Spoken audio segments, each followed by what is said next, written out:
Okay, we're the 20th of December, and here where I find myself, it's 1:12 a.m. in the morning, in the middle of the night actually. I'm a little bit tired, but I intended to make a lecture, an introductory lecture on philosophy, because I've published more than 540 videos.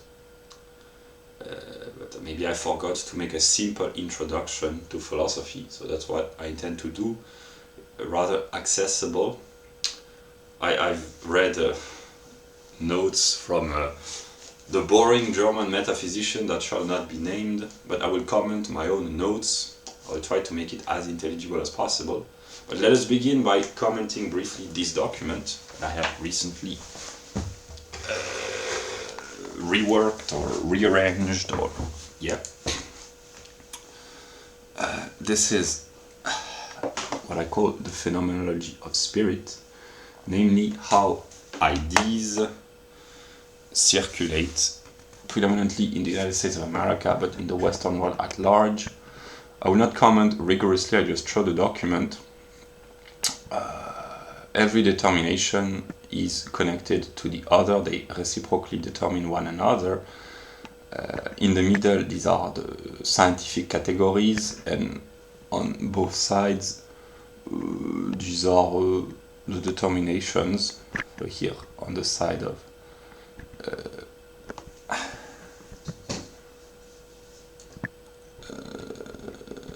the Democrats, and on the right side, this is the side of the Republican, but actually it can be applied to the singular case of the United States of America in the 21st century, and especially over the past decade, but it's valid for every Western country.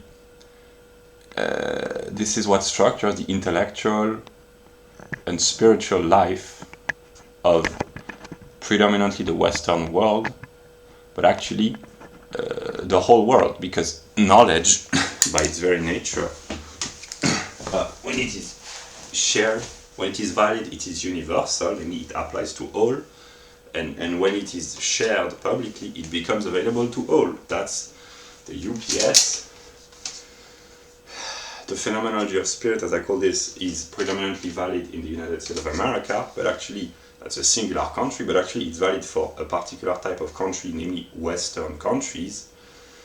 That's the particularity, but the particular is contained in the singular, and the universal is contained within the particular and the singular. So the categories that I've just showed, by becoming aware of their identity, people in the West, scientists, journalists, intellectuals, ordinary people, they unfold universal knowledge, which can be then applied to all other particulars and all other singular countries and singular individuals eventually through the medium of the internet, and a world consciousness emerges. It's a slow process, but it happens continuously. And so through the medium of the internet, anyone, anywhere on this planet with an internet connection can share his or her own perspective on the world, and if it is true, if it is valid, it goes beyond one's own singular case. A worldview is the product of a singular individual, but since the particular is contained within the singular and the universal as well, if it is true, if it is valid, it applies potentially to all in the fundamental determination. And that's what I'm trying to provide with this lecture on philosophy. Yeah, but let us begin with a little bit of German comedy. Sometimes the Germans can be very funny.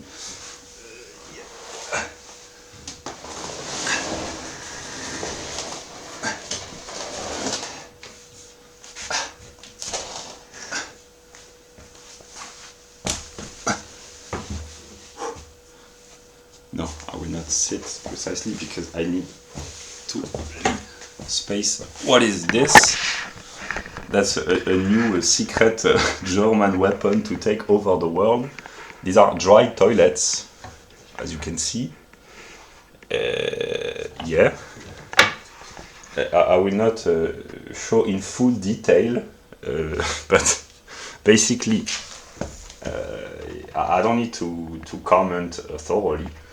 Slavoj Zizek, Slavoj, you made interesting remarks about the structure of toilet. I will not try to outcompete you in this topic of investigation, but here is a bag for well, and here well, this is how it works. It has to be removed. The upper part has to be removed when the person goes on the toilet. Yeah, these are German toilets, and actually, it's very important because we live in an age of ecological destruction of the planet, as they call this, and one way of solving the problem, of reducing the ecological footprint, is to stop wasting water and dry toilets built by a German company, sold by a German business, as far as I know. It enables to strengthen the German economy. That's always a good, or not always, but often a good thing to do. But also, if more people who have the financial means to do so used dry toilets, among other things, it would reduce significantly the consumption of water, the need to treat the water, to recycle. I mean, it would still have to be recycled, but the need to treat the water, the pollution, etc., etc. It would be an enormous ecological progress. That's why I invested in dry toilets, and it has been satisfactory up until now. So yeah. Now a little bit about ethics. Ethics, that's the introductory part. So I practice what I preach, and I preach what I practice. So I will talk about ethics. These are my documents. I promote my own documents. And this great German toilet, one can sit on it. Yeah. Maybe that's the throne of the Kaiser. It can be used for ecological purposes. This is very simple. What I've been practicing consistently over the past many weeks or months. I do not consume any of this, and so that's an introduction to philosophy. That's what one might call Kantian ethics, as a reference to Immanuel Kant, the German philosopher of the 18th century. Let us talk briefly about ethics.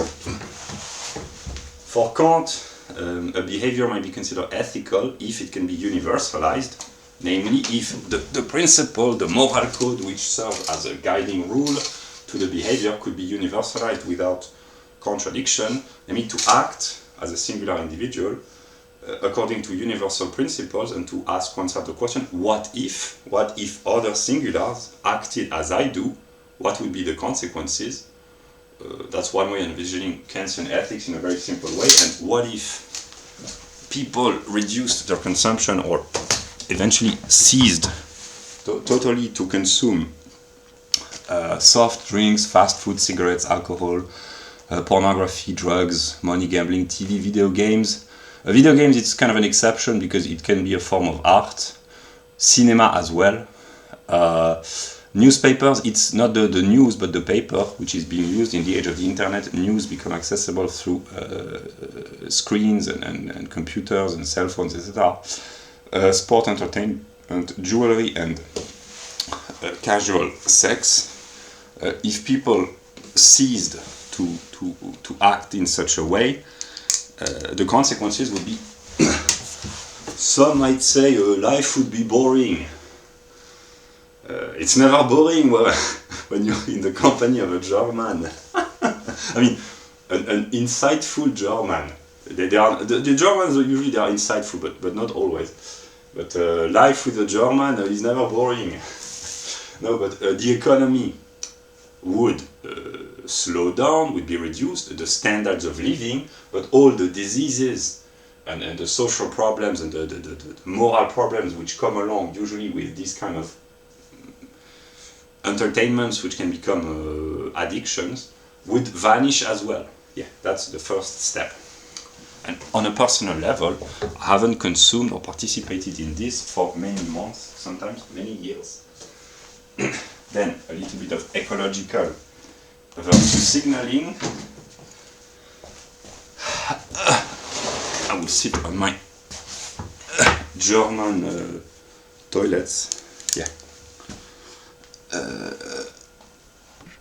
I do not possess a washing machine, no tumble dryer, no iron for the clothes, no fashion clothes, no dishwasher. I try to reduce the amount of wrapping, packaging that I consume. I try to avoid planned obsolescence, which is objects, manufactured objects specifically designed to break down after a certain amount of time so that the customer is forced to buy again, which creates pollution, waste, and profit for those who sell these obsolete objects which are programmed to become obsolete. I try to reduce the amount of electricity, oil, and gas consumption.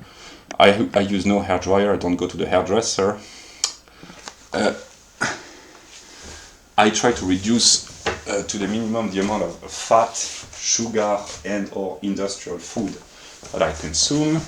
I've done this consistently for many weeks, many months, which means I do not need any diet pill and I do not need to go to the gym or to do bodybuilding because I am naturally healthy and slim.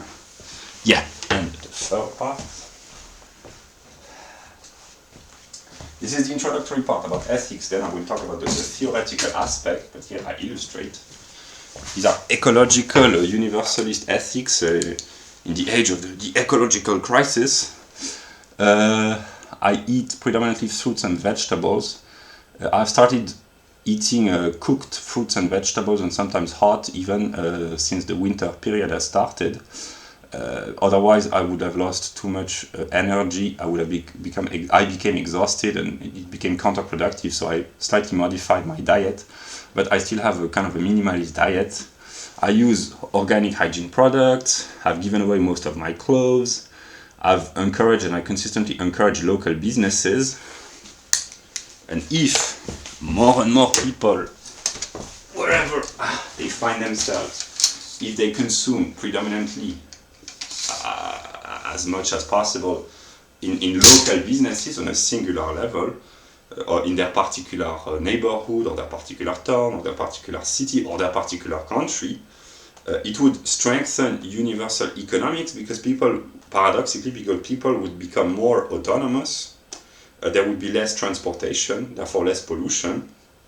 It would vitalize local businesses, etc., etc. So as long as I can, I try to encourage local businesses to reduce the amount of pollution and to strengthen local economy wherever I find myself. Yeah. It's not contrary to a libertarian ethics because the free market means the freedom to choose, not necessarily the obligation to buy products coming from the other part of the world. To buy local is not contradictory with a libertarian free market ethics, because if it's local, it's usually better quality if it can be traced more consistently. It encourages local businesses, which means less poverty on a local scale, less unemployment. It vitalizes local life, it encourages other businesses, etc., etc. That's an ecological niche, in a way, in the realm of economics, interconnected economy. Yeah. I try to reduce the trash. I work as hard as I can, although over the past couple of weeks I slowed down the intensity, but now I've started again because here we're in the middle of the night and I'm doing a free lecture for anyone to enjoy. I take cold showers only. I've done this for many months now, so I do not use hot water. I use my famous German dry German toilets. I pick up the trash in the street when I walk outside. Here I will illustrate. Today I went out for about a couple of hours and I have picked up this amount of trash. So I clean the streets for free.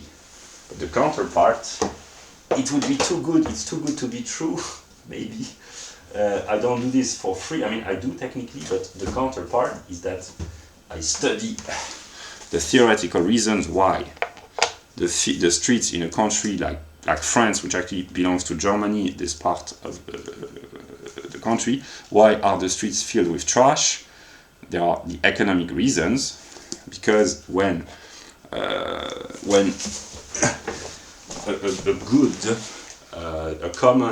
common good becomes or is de facto public property, people don't care because they think, oh, it doesn't belong to me, or someone will pick up the trash, so I can throw up my cigarette butts, my cans, my plastic bags, etc. on the street because it doesn't belong to anyone, or someone will clean up the street, yeah, with your taxes. That's one of the reasons, and another reason is that those who are responsible for cleaning the street, they are hired by the state in the form of a local branch of the state, one might say, and it's a monopoly situation. I mean, the state has no competitor because it's a public business. It's not a business; it's a public property. And in a private system of competition, people are forced to be competitive, to turn a profit, to be efficient in the way they do. So I do not accuse the civil servant of not doing their job properly. It's not a question of individual psychology. It's simply systemic.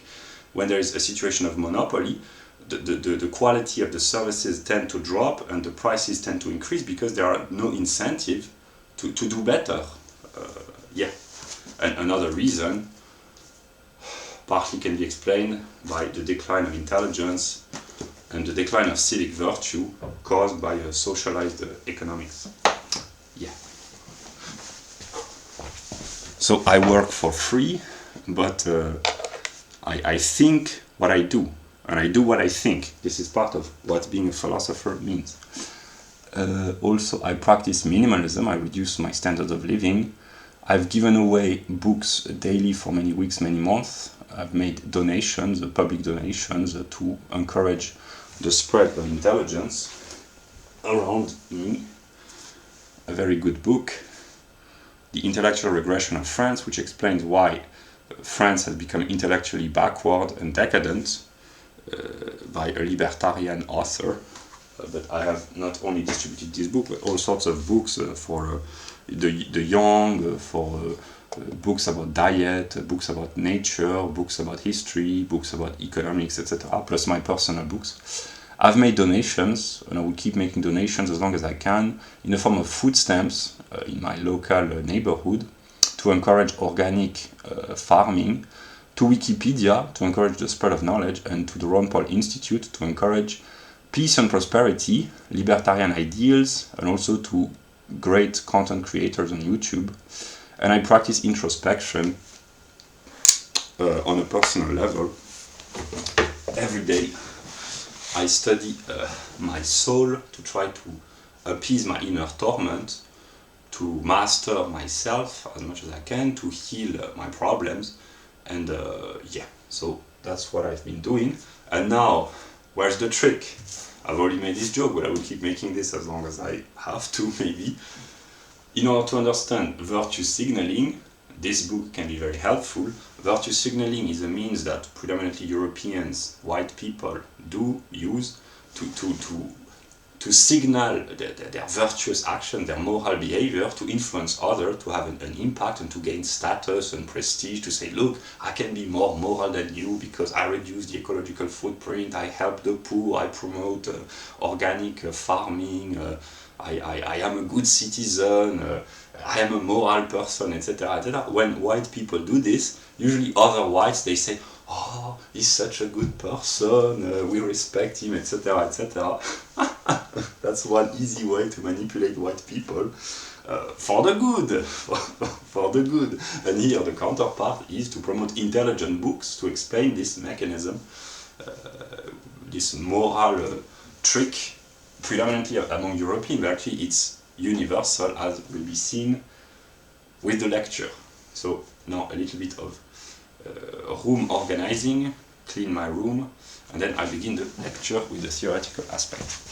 I do not cut the video, I register, I record as it comes along, and I just make a few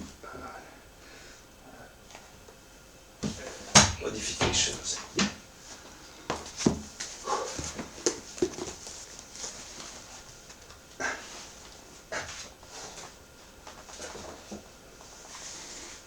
also my nice sweatshirt. I bought it second hand in a private in a civil initiative to help people with financial problems. That's not my case, I don't know, but to promote solidarity. It's a civic organization to help the access to food, clothes, tools, etc., etc. One can take the objects that one is interested in and give the amount of money that one has the capacity or the capability of giving. That's what I did, and I think it's a good initiative. So I encourage these kind of charities because it enables to reduce the negative influence of the state with the welfare state, for instance.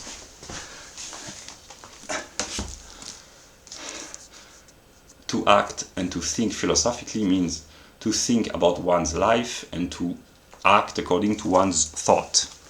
I try to put the two into congruence, and this will precisely be the topic of the lecture, the unity and although the difference of theoretical and practical philosophy. Yeah, we'll just try to find the proper place.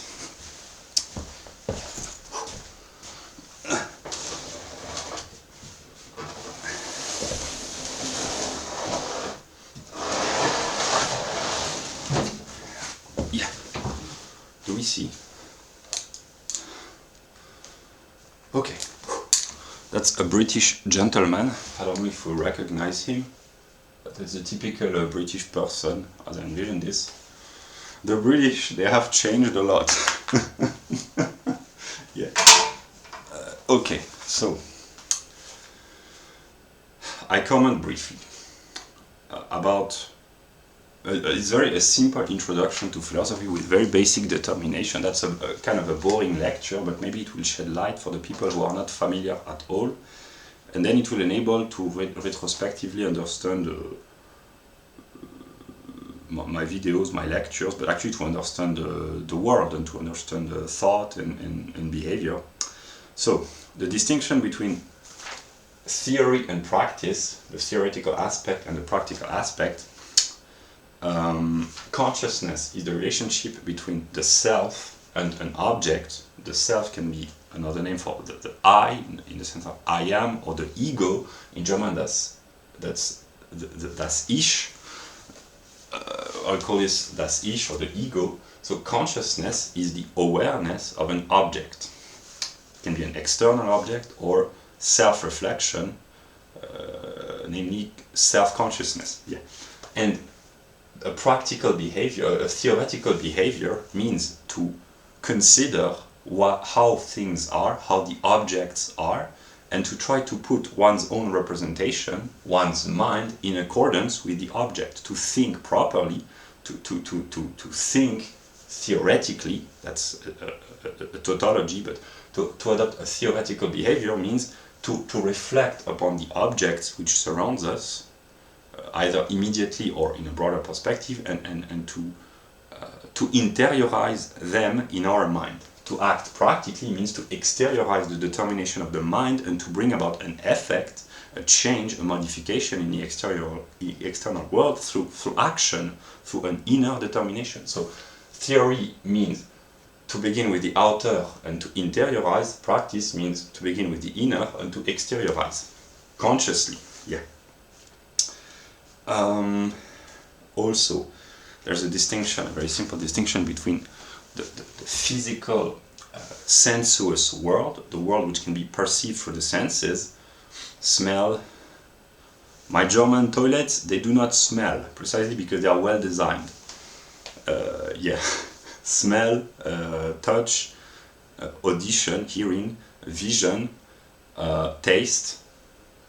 Yeah, these are 5 senses which enable us to be in relationship with the sensuous world, the physical world, and through the mind we can go beyond the phenomena, beyond the sensuous aspect, and to think about the invisible.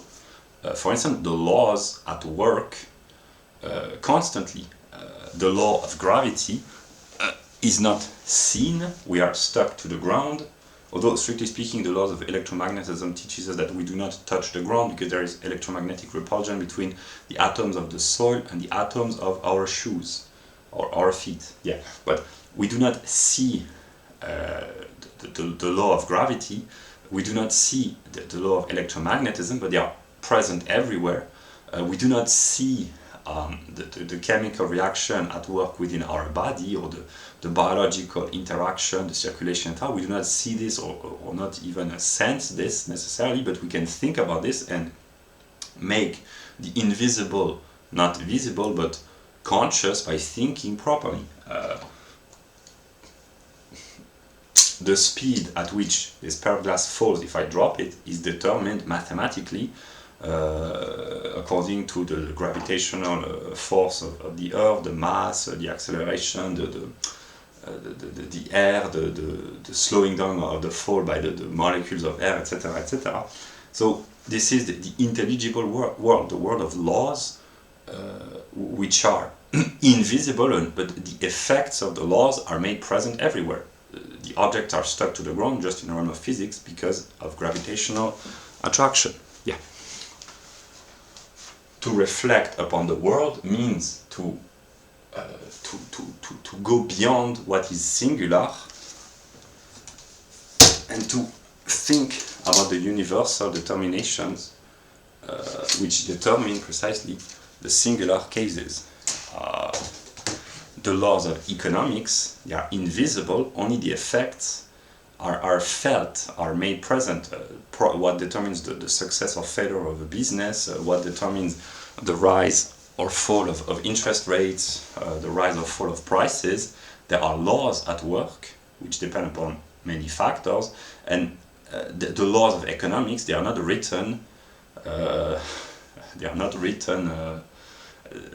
not even in most economic books precisely, or if they are written, these are the wrong laws. Only the good books about economics, the laws are written coherently.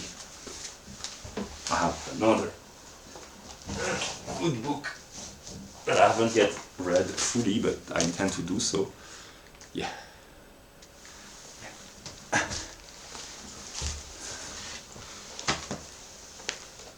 Or in the realm of gender relation, the laws between the laws of the dynamic between men and females, they are not written on the chest of women. Otherwise, a lot of men wouldn't see them precisely. But they have to be guessed. They have to be discovered. What does a woman find attractive or not attractive, and the same goes for men, etc., etc.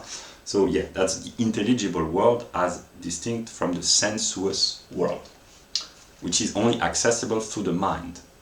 Yeah.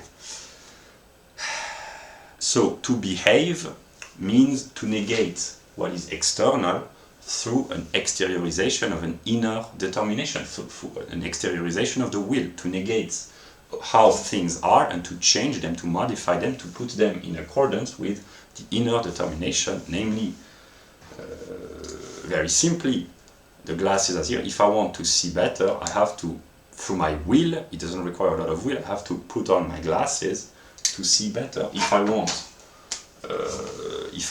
to draw a triangle, I have to move my hand. I exteriorized my will. My will was to draw a triangle. This is what I did. If I want to make an interesting lecture about very simple philosophical determination, I have to speak calmly, to use a simple language, to use example, etc. It requires will, not in the same sense of strength as can be envisioned in a physical activity, although in the middle of the night it's quite exhausting, but it requires a proper sense of judgment, to be balanced, to not go too fast, not too slowly either, to make a few jokes, to keep things entertaining. maybe. Yeah. Yeah, so to behave means to negate what is external and to put it in accordance, in adequation with what is internal. Clean your room, says Mr. Peterson, that's a determination of the will. To organize, to order, to structure one's own immediate environment, that's an act of the will. It takes the motivation, and it also takes the intelligence, because one has to understand that a well-ordered, cleaned and cleared room is much more pleasant to work in, to move into. It enables to gain a lot of time, to be in a more secure environment, etc., etc. Yeah. Also, humans, they have, or animals actually, but let us take humans, they have tendencies,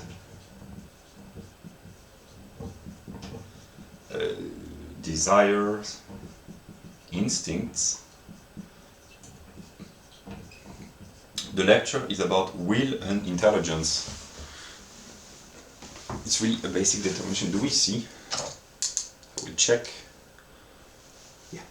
So, humans have natural tendencies, natural desires, natural instincts. Yeah.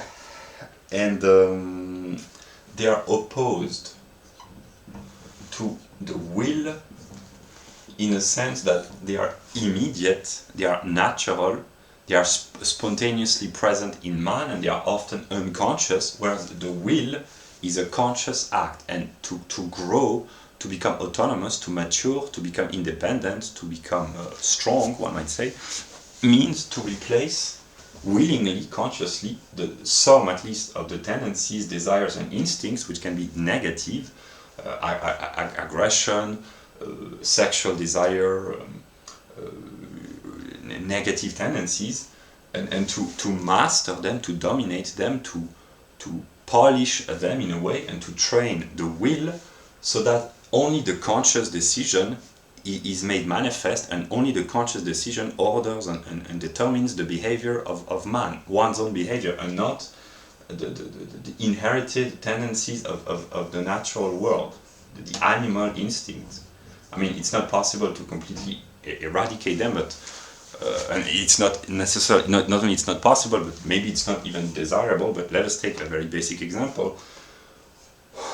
If a man desires a woman, a very primitive way of satisfying his desire would be to pick up a rock, to knock off the woman, and then to satisfy his desires. But that would be very primitive. A more elaborate way to satisfy a basic instinct would be I didn't plan this, but here it is. To buy flower, to seduce her by not in a manipulative way, but in a romantic way, by talking about poetry, about philosophy, about art, to compliment her, to make her feel comfortable and make her feel good, to take her to a restaurant, etc. The usual process of seduction in developed cultures. Yeah, that would be one way of transcending the desire and to make it a determination of the will. Yeah, and man has to extract himself out of these basic animalistic tendencies and desire, and to transcend them, to master them, and to elevate himself, and to become a moral agent, because the will is a determination of ethics, one might say. Moral as opposed to natural. Yeah. To behave morally usually means to go beyond the natural tendencies, to negate them, or to transcend them, etc., etc. Yeah. Okay. So, by reflecting upon one's own tendencies, one can go beyond what is immediate, and in the language of libertarian economists, I will go pick up Mises. This is called time preference.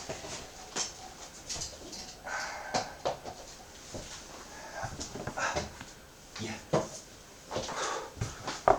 Namely, man acts to satisfy his desires or tendencies or wishes, etc., etc., but there are various means to attain a designated end. Do we see? Yeah, I'll just clear the light. The light, yeah. And yeah, to reflect upon one's own intention means to go beyond what is immediate and to think beyond precisely. Namely, if one is hungry, one can steal food. That would be an immediate way of satisfying one's hunger, but it's on the longer term it's counterproductive, because then one develops a reputation of being a thief. There is the risk to going to jail, to prison, etc., etc., or to be caught, or to be hurt, etc., etc. One can beg for money. It can satisfy the need immediately, eventually, if a decent person give you food, but on the longer term, it's not productive. A longer plan means to acquire training, job skills, etc., and to develop skills and to become productive and to be able to sustain oneself by providing services and or goods for other members of society and exchanging. So by reflection, one goes beyond what is immediate by thinking about the logical structure of reality, the intelligible world, by envisioning the consequences of one action, by projecting what will happen if I do this, or by envisioning the causal structure of reality, the laws at work, to influence them, to understand that if I act in such a way, the causal relationship at work will enable me to obtain more efficiently, to obtain rewards more efficiently, etc., etc. That's partly what Mises talks about. Yeah. Then the will means to go from indeterminacy to determination. To be determined in philosophical language means to be founded upon, to be grounded upon, or to be caused by, to have a reason for being, to be in connection with an other. Yeah, but in psychology, to be determined means to have the will, and here it's connected because the will, precisely that which brings forth determinations where there is indeterminacy. To choose, to act, to select means to determine, to negate, to discriminate in a way. And the abstract freedom or the abstract liberty means that the self, das Ich, has always the abstract possibility of negating all circumstances, all natural phenomena, and to be purely free to act. But here the example is if one is threatened at gunpoint. I will pick up Mises again because yeah.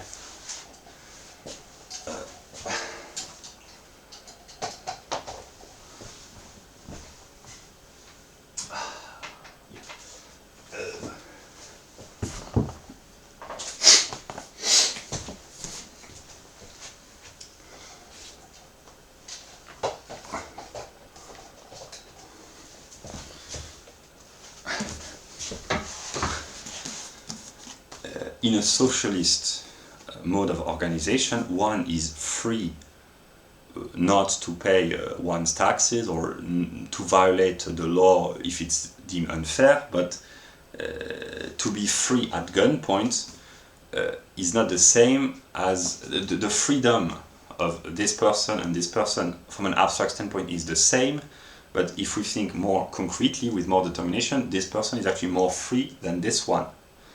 Because if someone say hold up, give me your money or I shoot you down, you have the abstract freedom of refusing to surrender, but the consequences is likely to be physical pain or death. Yeah. But in a more philosophical perspective, one might say that if a person is forced to rob another at gunpoint, he is not really free because he is dependent on his instinct or his sociobiological determinism or etc., which is true. Yeah. So neither one nor the other is free in this situation. Yeah. But here it's a little bit more profound, maybe. Okay. To be responsible means to willingly act, to consciously act, and to be aware of the determination that are brought forth and of the consequences, not all of them, because everything is interconnected, and by simply by breathing, it's not a consciously willed decision, but one influences the temperature, which is connected with the entire atmosphere eventually. So not all the consequences can be envisioned, but the more those that can be identified. So in order to be responsible and to be held accountable, one has to willingly act and to consciously know at least the fundamental determination which are brought forth by one's action. That's why children are not responsible, because they are not intelligent. It's not a matter of intelligence. They are not mature enough to realize the consequences of their action, and they do not have the strength of will. I mean, in some exceptional cases, but most children or young people, they do not have enough strength of character or will to consciously act, and if they do, they cannot anticipate the consequences. That's why people who are mentally disabled, who are mentally degenerate, it's not derogatory here, but they are not responsible in the sense that they are not in full possession of their mind. That's why people who are drunk, they have to be held accountable for getting drunk, becoming drunk, drinking too much, but once they are drunk, they are not in full possession of their mind and their behavior, because alcohol has an impact upon one's own behavior. The same goes with drugs. That's why they are in a way less responsible, although they are in a way also more responsible for having become drunk in the first place. That's why legislative law and sentences and the judicial system has to adapt to the various circumstances.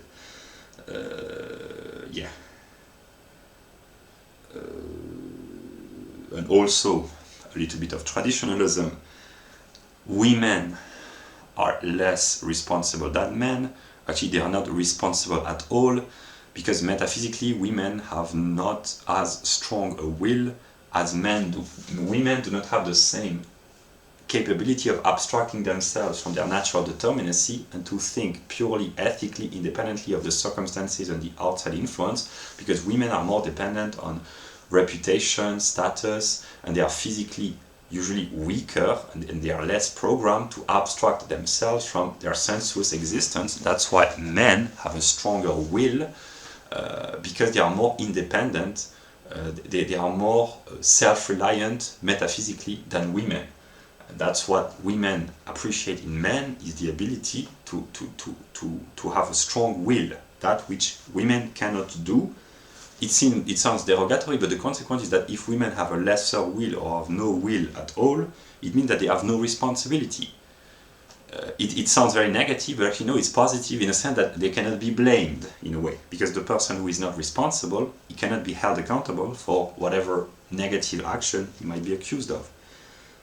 With freedom and responsibility means to be held accountable for the good and the bad. Yeah. So responsibility is an ambiguous notion. Yeah. To act or to make an action means to bring forth in the external, not necessarily the external world, because one can act upon oneself. Bodybuilding or simply a training to control self-mastery, to learn how to control one's own emotion, to the extent that it can be done, it's not to act on the external in a sense outside of the body, it's the mind which acts upon what is external to the mind, namely even the inner determination of the body. To self-mastery is an act of the will. Yeah, it doesn't necessarily mean to act outwardly in a sense, but it can be as well. So to modify and to exteriorize the inner determination of the mind, it means to act. Yeah. And what is universal, the universal will, is not tied to any singular individual, precisely because it goes beyond the natural determination of an individual. And here is the reason why morality can be universalized, and ethics and morality and laws in the realm of human behavior can be universalized, because the law commands every man to act according to the law, independently of his singularity or his particularities. That's what the law, if it's an expression of the will of a people, precisely is universal.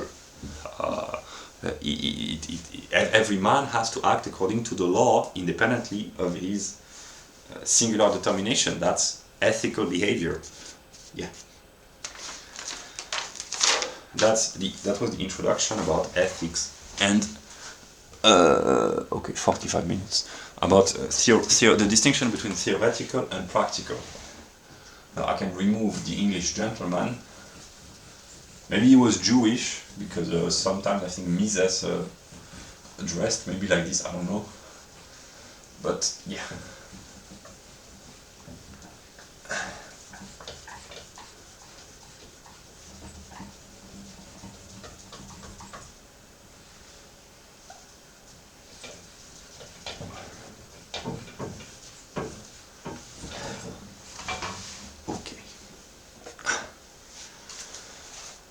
Now it will be philosophical, very simple knowledge. I just comment my notes, which are notes taken from lectures for high school students in 19th century Germany. Okay, so the objects are as they are what they are, through their determinations, which is another word for properties, features, characteristics, qualities. So objects are determined, they are how they are what they are through their determination. Example, the shape, the size, the weight, the color, the relationship between the whole object and its parts, the cohesion, and another example, the purpose for which an object is used. I will take an example. This apple is a fully determined object, and the determinations, for instance, the shape, the texture, the color, the size, the weight. Here's a lemon. It has the same, more or less the same color, but a different shape, more or less the same weight, but actually if it was weighted accurately, they would be distinct. They are more or less the same size broadly, again, not exactly, etc. So these are determinations. These are examples of determination. The cause also is a determination. It's not within the object. It's predicated by the mind. The reason why I have this apple in my hand is because I bought it for my diet, and the purpose of an apple, if it is grown consciously by man, is to be consumed for health, or simply for maintaining the bodily function. That's the purpose. That's the reason why apples are being grown and sold on markets. It's to be eaten. Yeah. To leave aside determinations means to abstract. What is it? It's a lemon. It's a fruit. It's an object. Fruit is more abstract than lemon. An object is more abstract than fruit. This is a lemon, this is an apple. Both are fruits, both are objects. Both are objects, but this is a fruit, this is a pen, furniture. Yeah, but they only share object or physical object in common, no other determination. This is an organic body, this is not.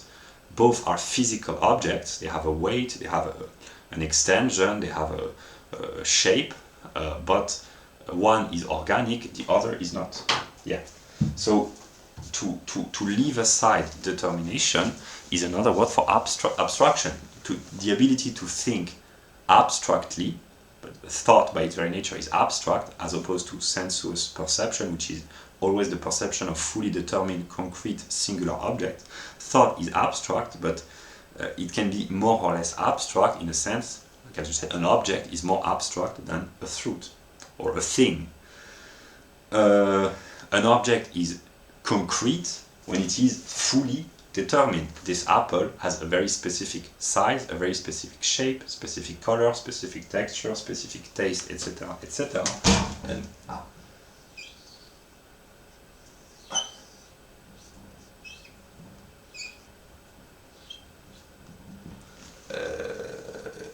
yeah, this is more abstract. This is the representation of an apple. It has a shape. It's not very well done, but it has no color, no weight, no texture, no taste. It's more abstract. Yeah, that's just the representation of the form, the shape of an apple. Yeah, through our sensuous perception, we perceive objects which are outside of ourselves, in time and space. They are outside of us, like this pen, and we perceive, in a way, we feel, we sense inner determinations of our body, how we feel within, emotions, feelings, sometimes physical sensation in the body, inner or on the external body, but we perceive objects outside of ourselves, and we perceive ourselves within. We are aware, when we reflect upon ourselves, of how we feel, how we are within, how we are, our emotions, our feelings, and our thoughts as well. Yeah. The state of the body and the soul. Yeah. A color is an example of an abstract sensuous representation. Here, the color yellow exists on this lemon, this apple, these flowers. So yellow, for instance, is an abstract sensuous representation which is obtained and which is stored into the mind, that's the way of talking, by precisely leaving aside all the other determination of the object. So one can abstract a determination from an object, or abstract an object from its determination. Before I had the representation of an abstract apple, but the color yellow is obtained through leaving aside the size, shape, weight, texture, etc. of this lemon, of this apple, and of these flowers, and only the color yellow is maintained. Another example would be what is round.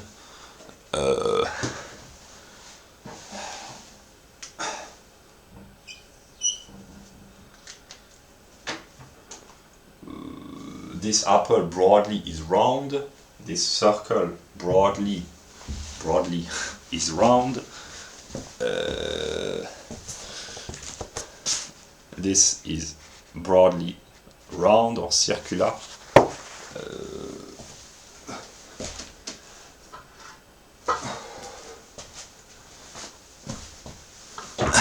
The globe broadly is round. Actually, the physicists know that it's quite flattened on both poles, but broadly it's round. So these are examples of the representation of circularity or roundness.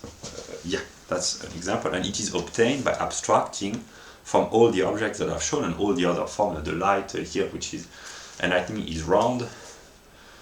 Yeah. My German toilets. They are partly round shaped. Yeah, so in order to obtain the abstract representation of the color yellow or the form round, one has to leave aside all the other determination. That's done unconsciously or sometimes consciously through a process of the mind. A concrete object is made present immediately through the senses. Here I see the book immediately with all its determination. It's concrete. There is the shape, the form, the size, the weight. I am immediately aware of the book. So what is concrete wirklich in German, is made present immediately. When I think about a book in general, or a tree in general, or a fruit in general, or even an orange in general, it's not immediately present. It's only in my mind in a way that I think, precisely because it's abstract, it's not concrete, it's not real. There is only the moment of abstraction. Yeah. A universal representation and a universal abstract representation is obtained through the mediation of abstraction. I can know about the color yellow by leaving aside all the other determinations of this lemon, this apple, or these flowers. So it is mediated,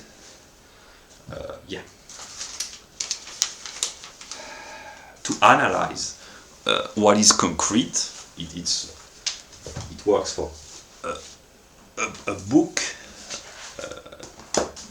To analyze a book or an object or a text or a person or any object in the broadest sense means to separate what is concrete, what is united, what is fully determined. To analyze a book means to distinguish each chapter. Within the chapter, the introduction, the main content, the conclusion. Within each paragraph, the main ideas. To separate, to see more clearly. This lemon can be analyzed in the sense that it can be analyzed as a purely physical object, the weight and the mass and the size. It can be analyzed chemically. It can be analyzed aesthetically by analyzing the color, which is partly a determination of reflection of wavelength. It can be analyzed economically. We do not see the economic value of the lemon, but the process of production, the modes of transportation, the modification of price, the setting of prices, how much does it cost, its ecological footprint. That's organic. I do not cheat, not on this. It can be analyzed economically, and if it is done so, the entire process of production must be reconstructed. How is it grown, in which region, how is it maturing, how is it transported, how is it sold, how much profit does it bring, etc., etc. It can be analyzed from a medical standpoint in a broader sense. What are the effects upon the body? Does it help the vitamins that it brings, etc., etc. It can be analyzed in many ways, and to analyze means to separate what is united in the concrete, and to see more clearly, to understand more clearly. A book, a text, can be and has to be analyzed. The key notions, the key words, the key ideas, the key passages, etc., the structure has to be analyzed, to be separated, and then reconstructed to be made more intelligible. Yeah. The intelligible world contains abstract universal determinations which are not made visible precisely. So here, let us say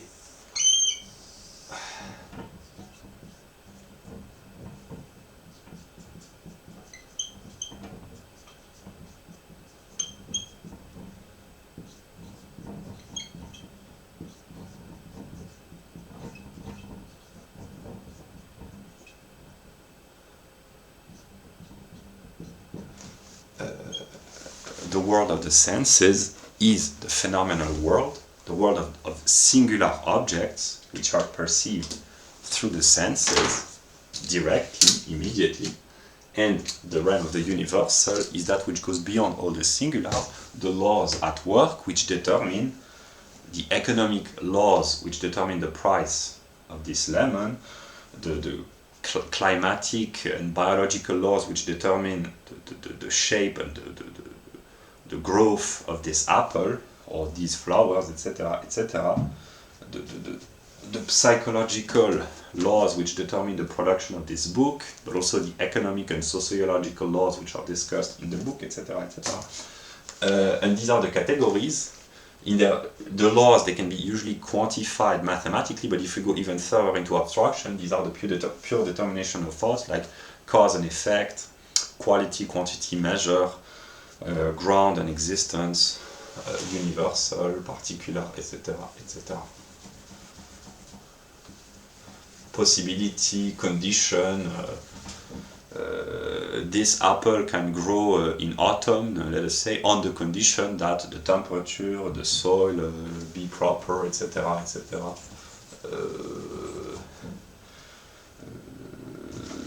This book can be produced on the condition that the Americans preserve their thirst for liberty and knowledge and intelligence and the will to improve constantly, etc., etc. These are the conditions which have made this book possible. Yeah. Also, yeah, here I will use this document. The primary source of our knowledge is experience, which is the realm of the singular, and I just comment the notes that I've taken. To experience something means to be present, to be there. I experienced this because I was there. And the difference between a perception and an experience is that when a perception, which is being aware sensuously, is repeated, it becomes an experience.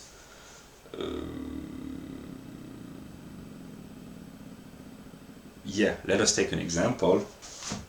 To eat an apple, strictly speaking, that's an experience. Yeah, but to make an experiment here, more than an experience, would be to eat an apple each day for 2 months and to see what the consequences on the health are. That would be an experience, to experience a diet based on the consumption of fruits. That's an example. To pick up an apple in the Garden of Eden and to see what the consequences are, that would be an experiment.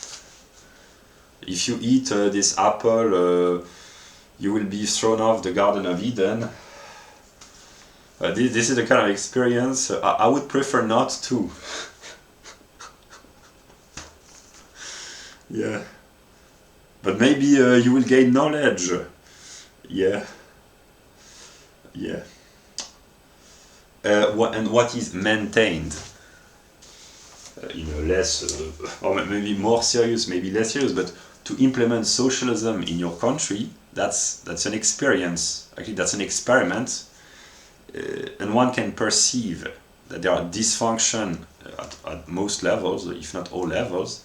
But if the dysfunctioning keeps repeating itself, that's almost a scientific experience in a way. It keeps validating the fundamental flaws of socialism, or there are also flaws in capitalism, but here let us take the example of socialism. Yeah, and to repeat an experience, namely to have the experience of singular cases many times, it enables to identify the laws at work, namely the universal, which determine the behavior, not in the moral sense, but the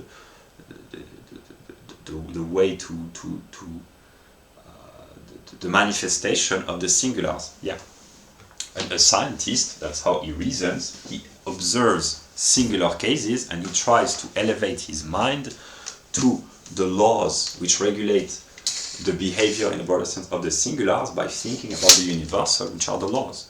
An economist with a good sense of observation, he will notice that most countries which adopt socialist policies, they become poorer than similar countries with more free market economies. So first there has to be to notice, to gather the data, and then to find a theory which explains the differences. Why was Eastern Germany much poorer than West Germany? Why is North Korea much poorer than South Korea?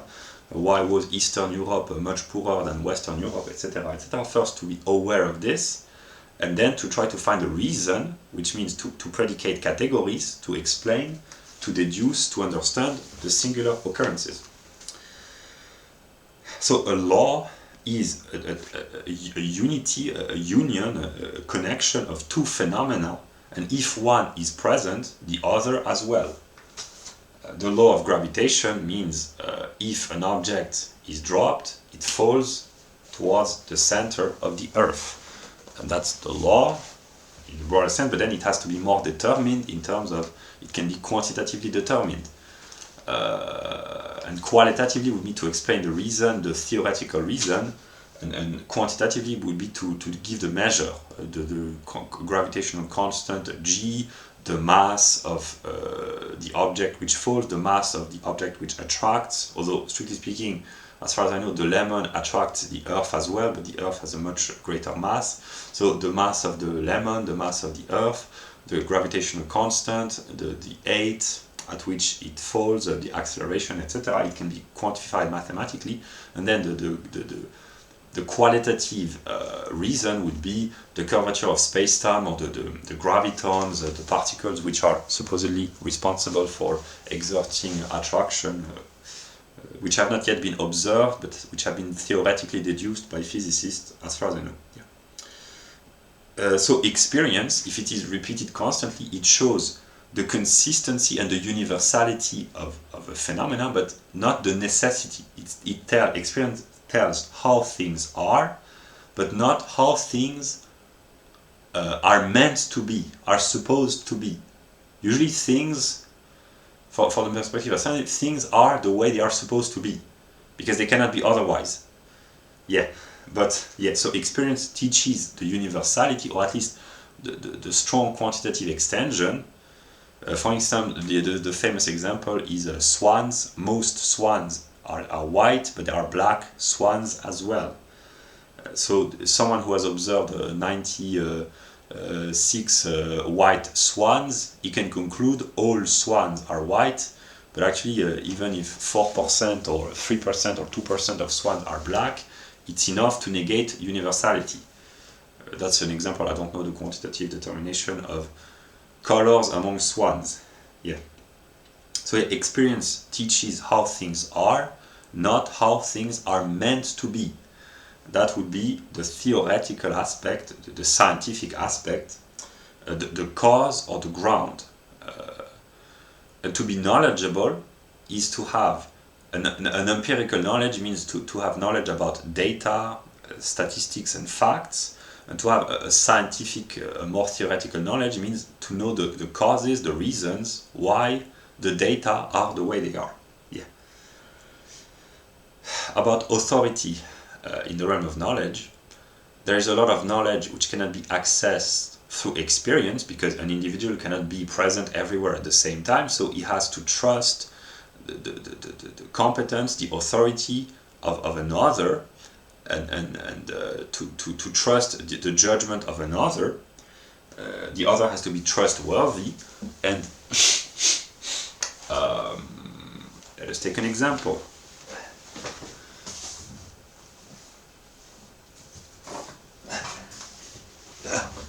The data which are found in this book, it's a book filled with statistics about the economy, the government, the transportation, the energy, the communication, the people and society of every country. Is the CIA reliable? Is it trustworthy? Well, in the case of producing empirical books, probably they are, but here an example of authority means it's supposed to be serious for what it is, namely it's kind of reliable. Here I take an example. Apparently, according to the CIA, there are 74 airports with unpaved runways in Finland. Someone who would be strongly motivated to prove them wrong could go to Finland by using a plane and to land on an airport and to count empirically, to visit all the airports in Finland to check if there are exactly 74. It was the data in 2013. But I think if someone has nothing better to do than to do this empirically, individually, well, I think you can trust the data of the CIA in this case, even if it's not 74 but 73, or many have been built maybe ever since, so maybe now it's 78, I don't know, but it's kind of reliable. Yeah, but in order for data to be or data, or it can be data or it can be a theory, in a sense, the historians they access usually the same set of data when it comes to reconstructing the past, but the interpretation, namely the way the facts are connected through the use of category. What is more important? What is more prevalent? Is it an economic view? Is it an ethnic view? Is it a religious view? Is it an evolutionary view, etc.? Depending on the categories that the historian uses to organize, to order the facts and the data at his disposal, his interpretation of history will be different. And then which historian are we supposed to trust? Here it's partly tied with the social game.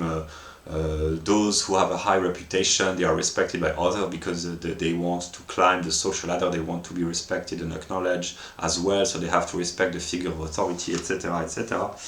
But yes, so the question of authority means that on a singular level, individuals are limited and they have to trust others on the basis that if really knowledge had to be verified, if it was checked, the same data would be found. But it's no need to do this because some people are trustworthy. In the realm of history or the social sciences, a lot of scientists are not trustworthy. Yeah. So the experience teaches how objects are, not how they are supposed to be, and this belongs to the essence. Objects are the revelation of their essence or their concepts, which means here singular objects, they are the manifestation of their particular and universal determinations.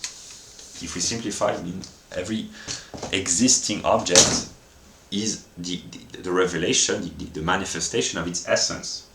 Yeah, and having access to the essence of objects teaches us that objects which exist have to be in accordance with their essence, precisely. Yeah. Also about the good, what is the good? One way of verifying can be to look at what is considered good in the world. There are various particular views of the good depending on the society, the perspective, the political view, the ideology, the sociological status, the origin, the religious influence, etc. So that's one way. What is good or what is the good? One way of answering the question is to proceed empirically and to say, okay, people usually they consider this to be good, but then it varies depending on the eras, the circumstances, etc. Or to have an inner experience, what is felt to be good inwardly. That's the moral, religious perspective, so through feelings. But feelings, they do not speak according to reasons or grounds, they speak subjectively. A feeling is that which is true only for me as a singular individual. It's not necessarily valid objectively. How I feel about a situation or a prospect or an event, it will be felt differently by another. So the feeling changes, it's moody, it can vary, it's unstable, whereas the thought about an object is objective in a sense that it's independent from a singular perspective. If I eat this apple, it will make me feel a certain way depending on my inner determinations. I've eaten before recording the video, so I'm not in the mood to eat an apple, but depending on the constitution of my body on various levels and the constitution of the apple, it will have a certain effect upon me, which will only affect me as a singular individual. But if I think about this apple objectively, the chemical composition of the apple is the same for anyone. The effects will be felt differently for any person who eventually eats this apple, but objectively, if I think rigorously, I can analyze the chemical composition, it's the same for everyone.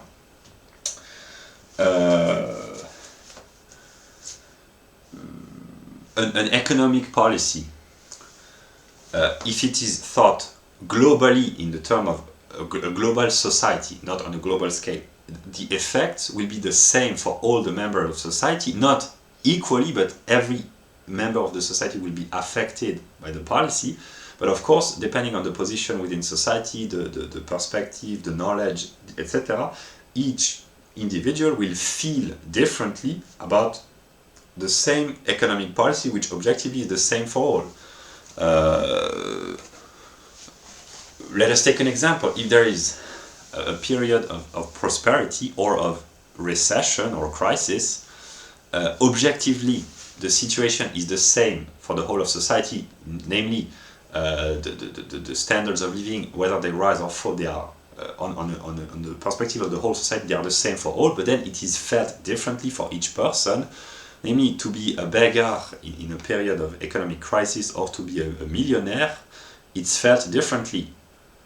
Sometimes it's more difficult for the millionaire because he loses everything. The beggar, he has nothing to lose, so he becomes relatively wealthier because all the others become poorer. So that's one way of envisioning this. Yeah, so a same objective event can be felt, and actually often is felt differently for each singular individual. That's the distinction between what is subjective and what is objective. What is objective is what depends on what is not dependent on what comes from the understanding, the mind, and it's the same for all if it's properly thought about. Okay.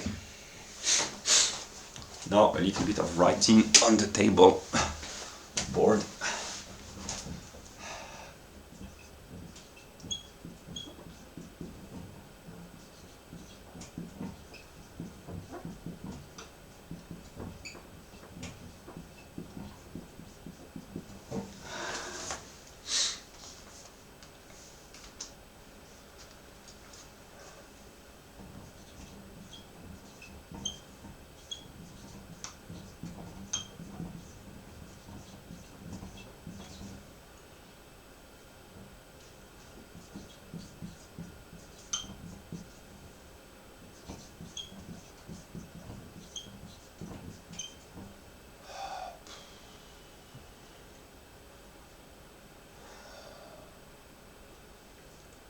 My limitation of the English vocabulary in terms of an oak tree.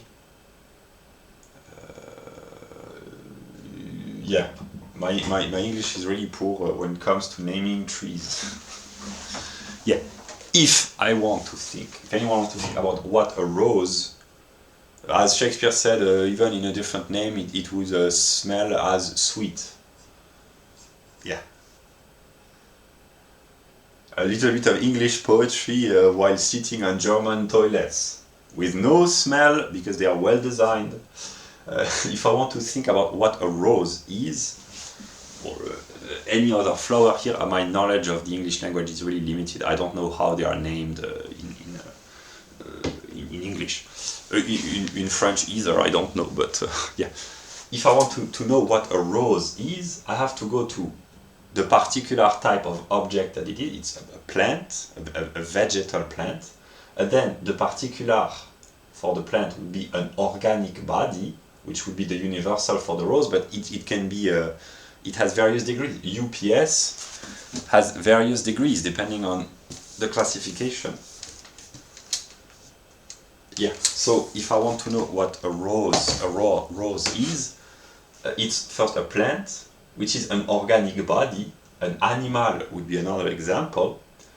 An organic body is a body, not in the sense of a human body, but a body in the sense of a 3D spatial figure, which contains in itself the determination of a 2D geometry, point, line, surface, etc., which belongs in the realm of space. So a rose exists within space. There's space, geometry, 3D geometry, biology, botanics, and rose. So in order to understand this singular object, all the previous determinations which are contained within a single rose, a single flower, it exists within space, it has points, lines, and surface, it is a body, a 3D body, it's an organic body, it's a plant, etc., etc. That's how to think about objects. And the determination of geometry, they are valid for all spatial objects. Yeah. When the object of consciousness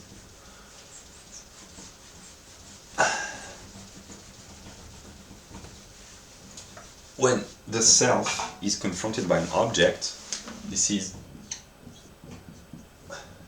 consciousness.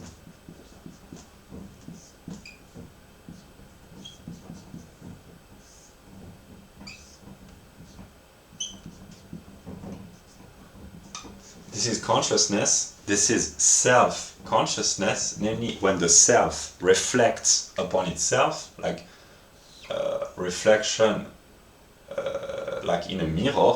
To reflect upon oneself means to have self-consciousness. The animals, non-human animals, they are conscious in a sense that they are aware, but they are not a self, and they have no self-consciousness. Man is a self-conscious ape. Yeah, that's the specificity. And there are a lot of things which are unconscious in our behavior, or in our behavior. We act most of the time without consciously knowing what motivates our reason for acting. Here, that's Spinoza. That's not part of the plan, but was quoting Spinoza part of the plan? Of course. What's the next step of your master plan? If I wanted to make a philosophical joke, I would say the logical deduction of what I'm about to say. Spinoza says somewhere, men think of themselves as being free because they have the consciousness of acting, but they are not aware of the reason the causes or the reason which motivate their action. So humans, most of the time, they are aware that they act, but they do not know why they act the way they do. To think philosophically means partly to seek the causes. It's also the case in sociology, economics, sociobiology, etc., etc. And here I will make a joke. I've been watching the videos of Mr. Rollo Tomassi recently. I already was aware of Mr. Tomassi, but women, their behavior is fully determined, not fully, but mostly determined by their biology, not only, but it's a predominant factor. And what is called the wall, or the epiphany, or the party years, or the whole phase, as they call this, women, most of the time, they are unaware of the reason, the biological reason, the unconscious biological reason which drives their action, whether hypergamy or the clock, when they unconsciously sense that their body is aging and they do not have a lot of time to have babies, they change their behavior and they are willing to downgrade their level of requirements to find a man who will take care of them, etc. The type of man that they are looking after, depending if they are in their 20s or their late 20s or their 30s, it motivates their behavior, and most of them, they are not aware of this. So yeah, they are. He played us like a damn fiddle. That's I think how you say this. The difference between theory and practice, very simply, to have a theoretical perspective means to consider how things are, to leave,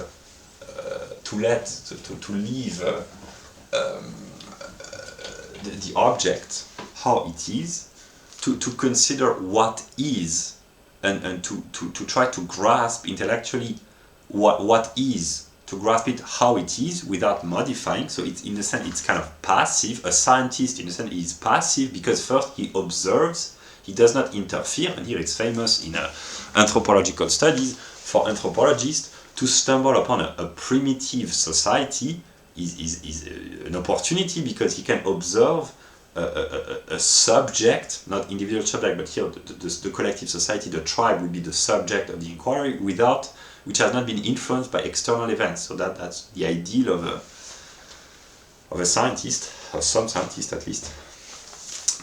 So to consider what is, or wild animals which have not been domesticated, to study their behavior, that's an opportunity for a scientist, because he can consider the behavior of animals, or for a physicist to study the fall of an object without the interference of the air, the molecules of air, which can slow down, etc. That's why on the moon there is no atmosphere, so it can be a better experiment than the earthly atmosphere, because there is no atmosphere precisely. So to consider how things are, not trying to modify them, but just to observe and to theorize, to theorize how things are. Yeah. A practical aspect consists in doing the opposite, namely to modify, to exteriorize, to change how things are. Theory means the outer has to become inner without modification, and practic means the inner has to become outer. However, to think theoretically, precisely, it's not a passive activity in the sense that it requires will and activity to grasp reality as it is. It requires focus, attention, observation, diligence of mind, etc. So it's not completely passive. And what is called truth consists in putting one's own inner determination in accordance with the external object. A thought is true, a scientific theory is true if the theory is in adequation, is in accordance with reality. It has to match eventually. That's the definition, one of the formal definition of truth, adequation of the intellect and the thing, the theory and the object. And it requires an activity because the search for truth, it can be quite exhausting. Some have spent their entire life seeking the truth and they have never found it, so they pretend that truth does not exist. These are the skeptics, the deconstructionists. There's no such thing as truth because you haven't searched hard enough.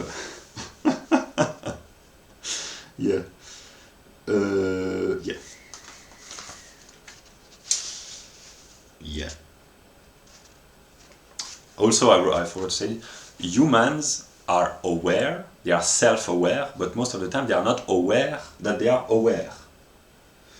Here I will take an example. Where are my books?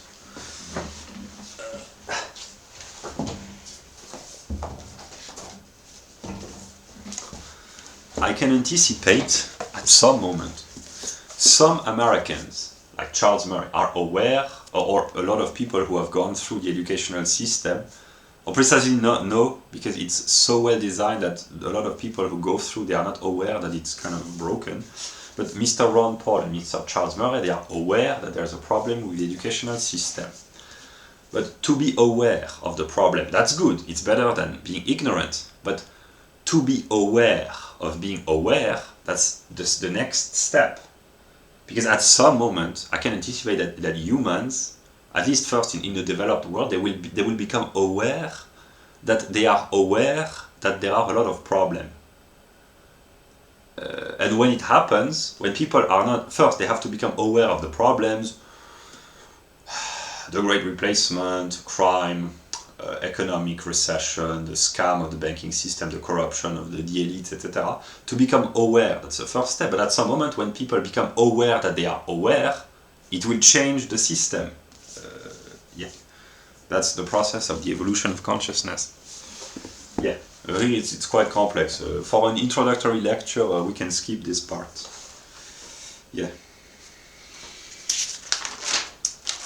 Also, then imagination means to have the intuition of an object. No, it means that the intuition of an object gives rise to the representation of another. When I see a beautiful flower, of course, I imagine that there has to be a beautiful lady to hold the flowers. Where is my book? No, I will not make the joke. I think about Stella, of course.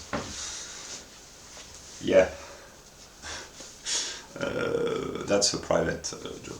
So imagination means to associate the intuition, which means the direct physical presence of an object, with the representation of an other. To imagine means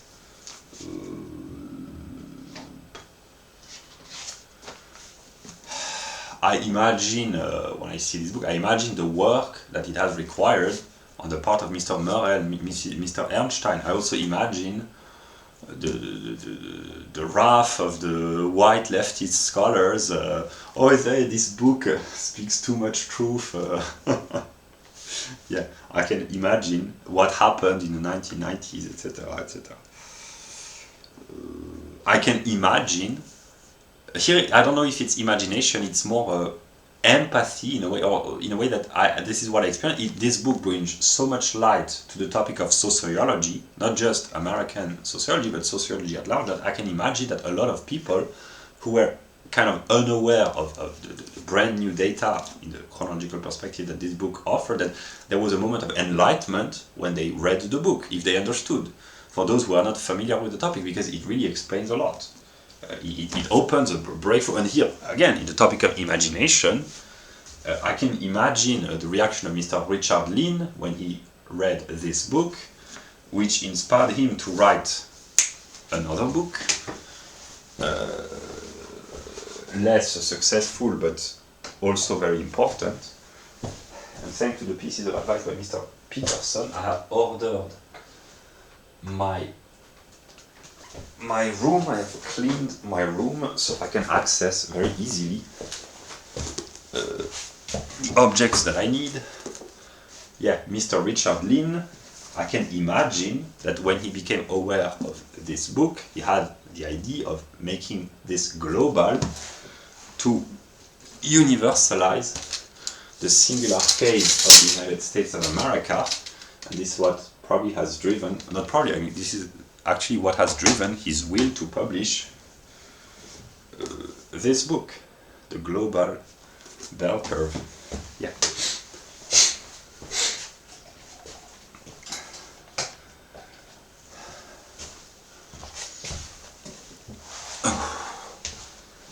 And here, let us talk briefly about science. A scientist, first he has to gather the data, and he has noticed that there are inequalities in most, if not all, multicultural, multi-ethnic societies. So first to gather the data, to notice that there are economic, sociological, and sometimes political inequalities in most multicultural societies. That's the first step, to become aware, and then to find the theoretical explanation. And one explanation, usually by the left, is oppression, racism, etc., etc. The explanation offered by modern scientists, the social scientists, is that there are inequalities between the various groups. They are not set in stone, they can partly evolve, but actually this is what overwhelmingly explains the inequalities of outcome. Whatever the groups are, whatever their origin, it works in Asian societies, Southern American societies, European societies, Northern American societies, etc., etc. So, through imagination, one doesn't need the presence of the object. If I say, try not to think about a pink elephant, you don't need the presence of a pink elephant to imagine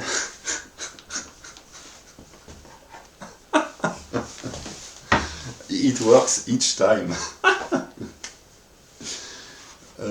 Yeah, imagination exteriorizes itself in the realm of language, and language is a mode of expressing it's a physical reality, a sound, or if it's written, whether it's spoken or written, it has a physical reality, it's objective, but it serves as signs.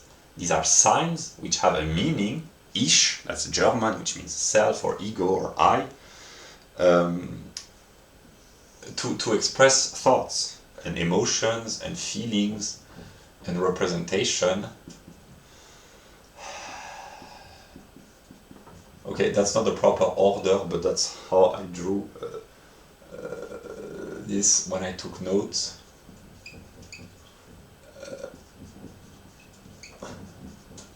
So the sensations, feelings and thoughts, they are in the self,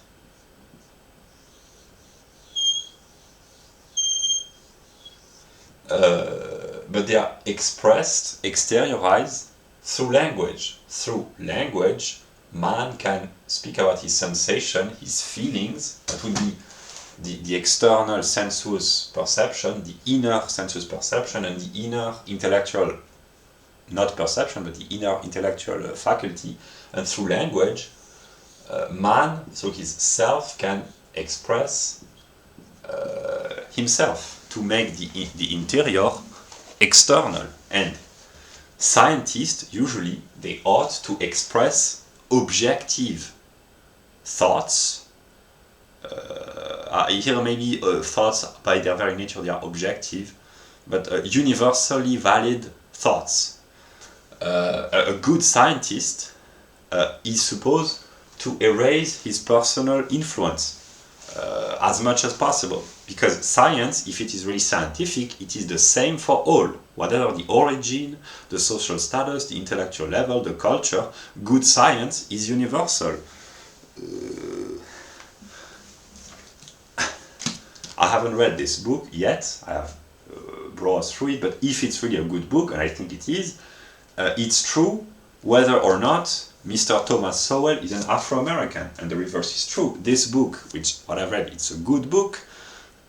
It's true whether or not Mr. Di Lorenzo is a European American of Italian origin, or whether they went, I don't know which university Mr. Sowell went to, or Mr. Di Lorenzo, but here I took the example of ethnicity, but the example of education functions as well, or the background of the parents, the parents of Mr. Sowell or of Mr. Di Lorenzo. If it's really a good book, it ought to be irrelevant. There can be anecdotes, if it can shed light and help clarify, yeah, but if the content is true, it's valid, it's universal, the singular and particular determinations, they are independent. And here I talk about ethnicity, background, educational background, etc., but both are American citizens, and if these books are good, and I know they are, it ought to be valid for Africans of the sub-Saharan continent, for Asian of East Asia, for Southern Americans, or for Europeans of continental Europe. The fact that the authors are American, in the term of the validity of the science, is irrelevant from the perspective of why have this book been produced in America. It's very relevant because only America produces great book, not only but overwhelmingly great book about economics and about all sciences actually. So here in this perspective it's very important, but once the knowledge has been produced, the origin becomes irrelevant just from the perspective of universal knowledge. Taken another example, Newtonian science, Newtonian physics, it's not universally valid because it's not fully accurate, but let us assume until Einstein thought that it's universally valid in the sense that if an alien from another galaxy arrived on Earth, he would notice that Newton understood a lot about the universal movement of bodies, about mechanics. And then the fact that Newton was an Englishman in 17th century England would be kind of irrelevant for the alien. But from another perspective, of course, the science produced by Newton was and has been universal, but the fact that it was produced in the context of England by an Anglo-Saxon, it's actually important as well. It's not... The particular is important, the universal is more important for the sake of science, but the particular is important as well. There are sociobiological, cultural, economic reasons, etc., which made it so that predominantly Anglo-Saxon thinkers, etc., produced a great science, and still do to this day. Very intelligent, these English people.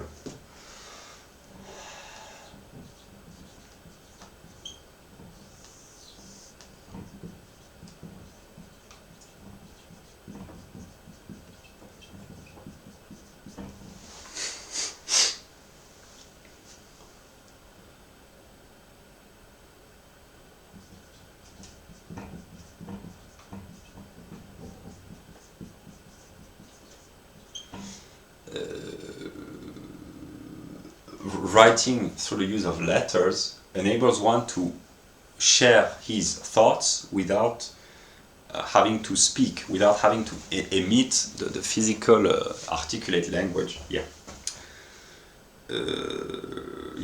And the hieroglyphs, these are not signs of thoughts, but concrete, complete thoughts. So there is the I don't know how you call this,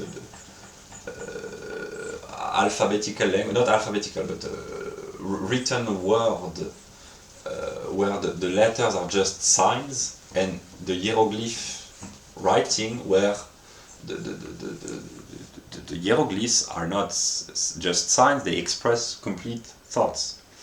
So here,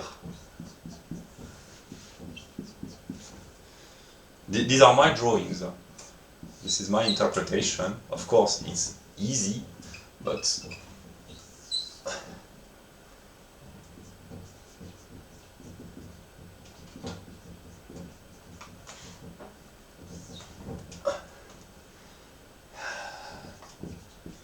it's to simplify. When a self, when a human being speaks, he emits sounds through his voice or meaning through his writing in the form of speech, whether written or oral speech, and another self receives the message, but the intention of the person who expressed himself and the understanding that the other, whoever it may be, receives, it can be ambiguous because there is no certainty that this person expressed the content of his mind very well. There is even less certainty that the other will interpret what has been expressed. The speech, if there is no audition deficiency, there's a very strong likelihood that the sound or the written word is the same. The ear system is slightly different, but a sound is objective, like a written word is objective. So usually there's no problem of communicating the medium, but at this level, do they circulate, and does the other understand what the person who expressed himself meant? Or sometimes people express something that they didn't mean to express. Here, that's complex, but yeah, there is ambiguity in communication because it's never certain that the words used to communicate are received with the same meaning. That's why there can be misunderstandings. That's why it's important to define as rigorously as possible the meaning of the words that one uses when one expresses oneself, one expresses himself. Yeah. Yeah. And here, the books by the CIA, they can be very useful in a sense that before talking about any country, just to be aware, if one is interested in a country, to be aware of all the empirical data, it's a first step in a sense that these data, they are usually kind of reliable, they are not always accurate, but they are more or less reliable, to be aware of the geographical, demographic, ethnic, anthropological, political, economic, sociological, determination plus the energy, communication, transportation, military and security, etc. To be aware of these data which are objective, they are supposed to be the same for all if they have not been falsified. That's the first moment. It's not enough because these are just data and there lacks the life in a sense that let us make a good joke. An empirical scientist, during his holiday, he could say to his friend, I'm going to go on holiday in Japan, and actually he would spend 2 weeks studying the empirical statistics given by the CIA about Japan, and in a way he would know a lot about Japan. He would know a lot more about Japan than the majority of Japanese people. I mean, here it's really simplified in the sense that where is Japan?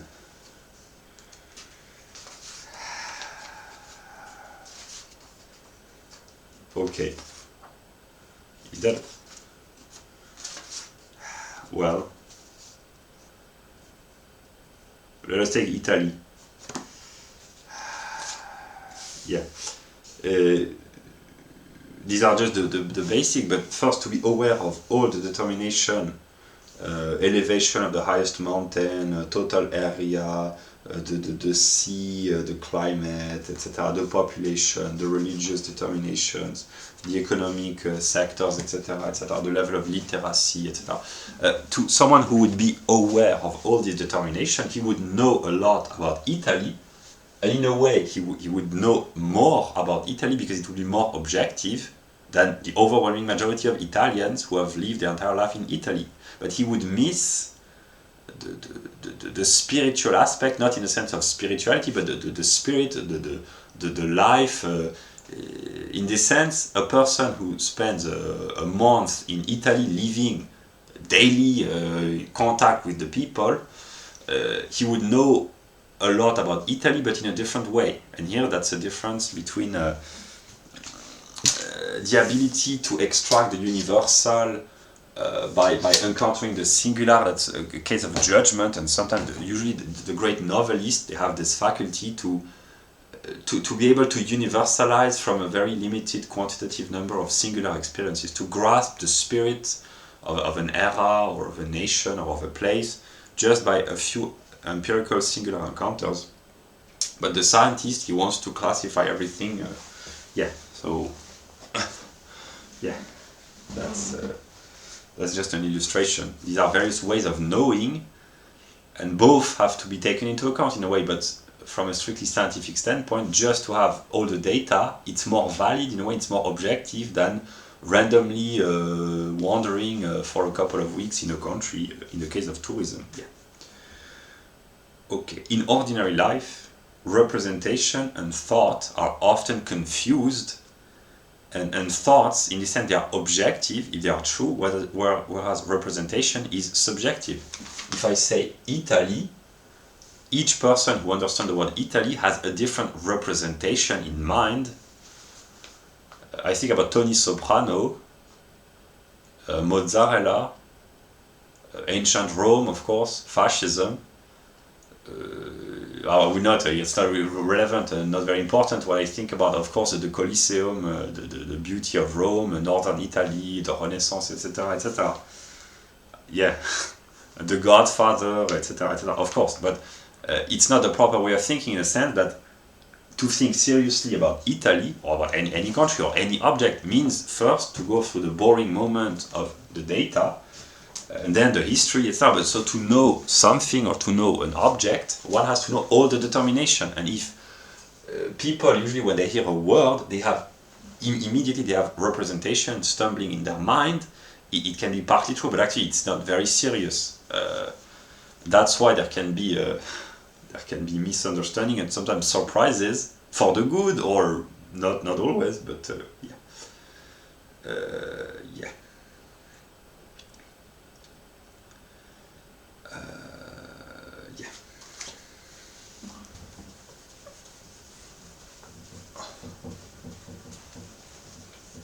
So that's why the truth is the whole, not the whole, the whole, the totality, because in order to think correctly, one has to think about everything, one might say, not in all the details, but in the fundamental determinations. That's the encyclopedic view. And here,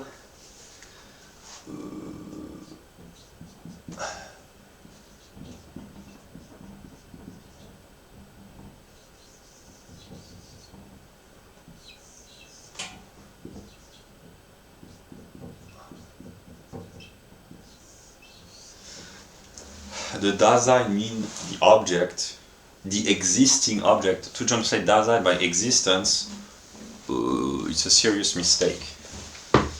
It's a mistake. So the self is confronted by singular objects which have Dasein, presence, and by thinking about these objects, one separates the wheat from the chaff, is that what you call this? The inessential, what is exterior, contingent, from the essential, to extract the universal out of the singular.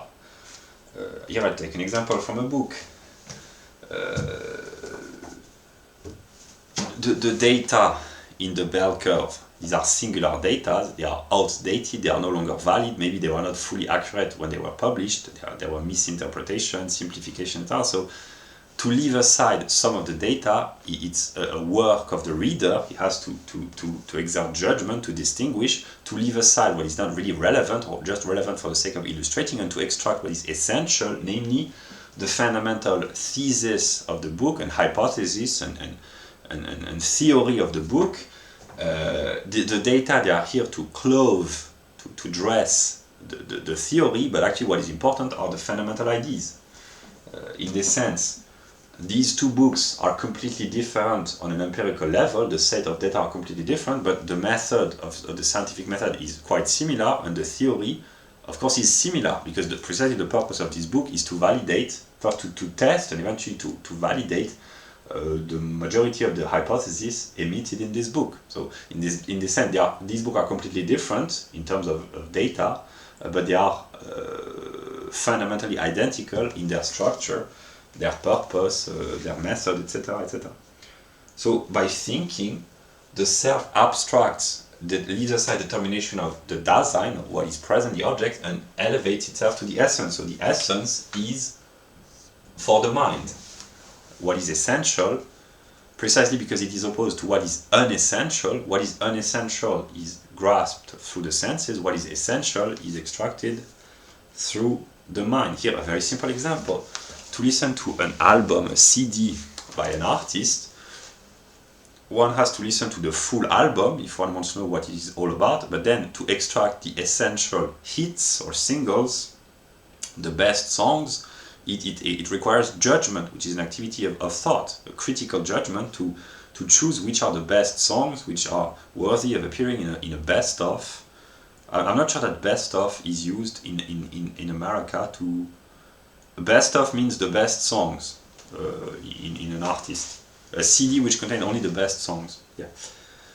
So the Dasein as it is, the objects that they are contingent, they are appearances, phenomena, and they are manifestation of the essence. The essence is always the same in all its various appearances. Here the example is the essence of a triangle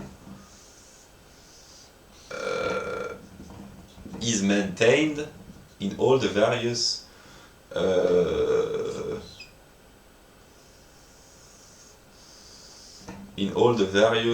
triangles, square, equilateral, isosceles, and normal. The essence of the triangle, namely a three-side shaped geometrical figure, is identical in its various differentiations. The mathematician knows how to extract the essential from the unessential. And precisely, the activity of thinking. The lecture is a little bit boring because it's the middle of the night and I'm quite exhausted and I do not have to speak too loud to respect the privacy of others. But yeah, it's interesting nonetheless. I think it's quite boring, but it can be very, very useful because it contains profound thought in a very accessible way. That's what I think. Yeah, to think. So here are three phenomena, or three Daseins, or three objects. To think, here it's the view of Kant. I know this because I've read Kant.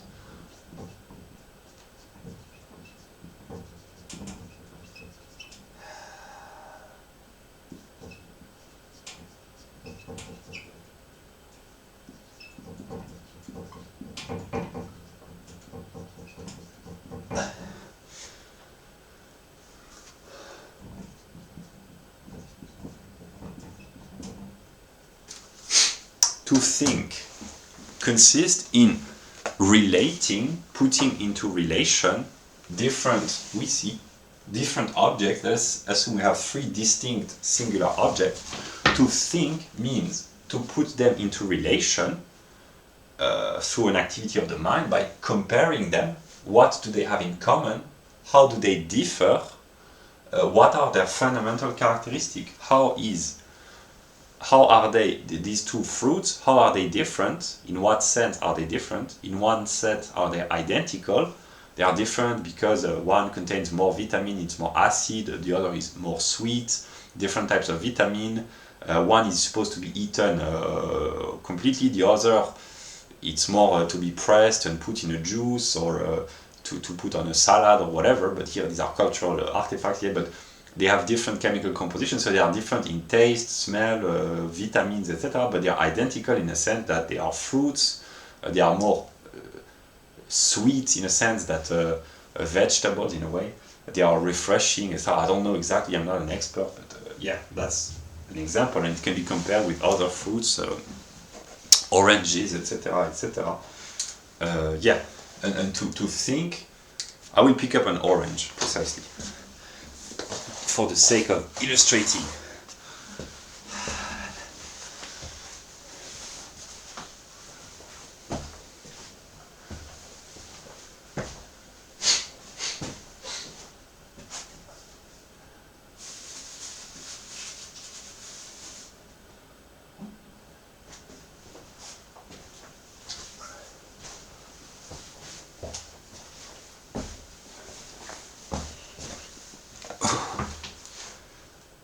yeah, to think about these fruits means precisely to put them into relation. What do they have in common? How they differ? What are the characteristics that they all share? That would be their particularity. These two, they belong to the same particular class. This one is singular. I don't know who call this agrum in English. I don't know who call this, but they are more similar to one another than to the apple. Yeah, that's how to think. And here, I will take another example.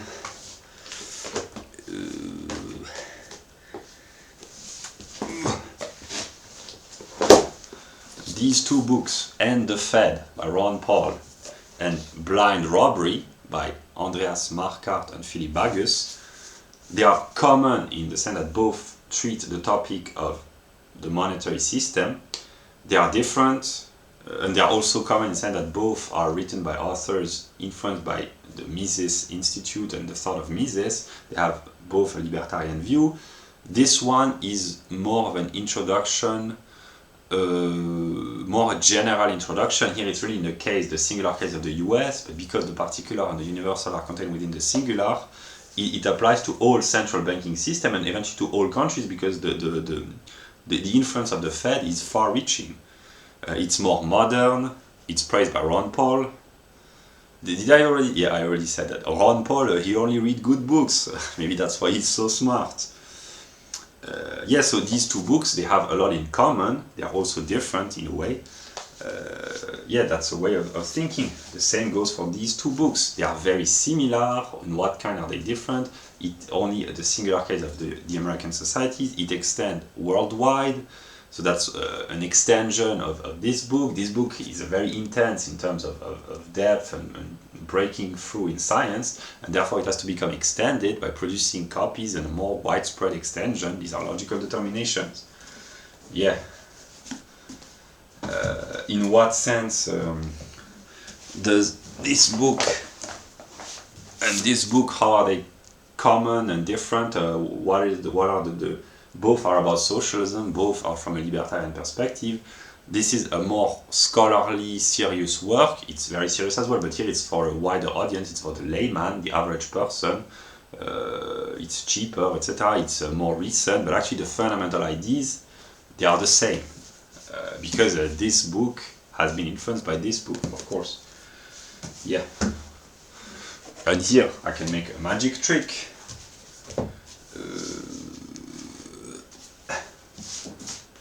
These three books, they are vaguely similar in the sense that they are all libertarian. They are all libertarian books, and they all treat about economics.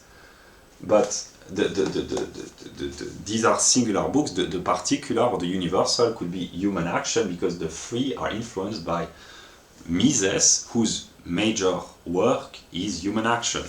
That's an illustration. Well, I could add Mr. Charles Murray. The influence is less important, because here it's more libertarianism from an American perspective, whereas Mises, it's really economic, but they have fundamental determination in common.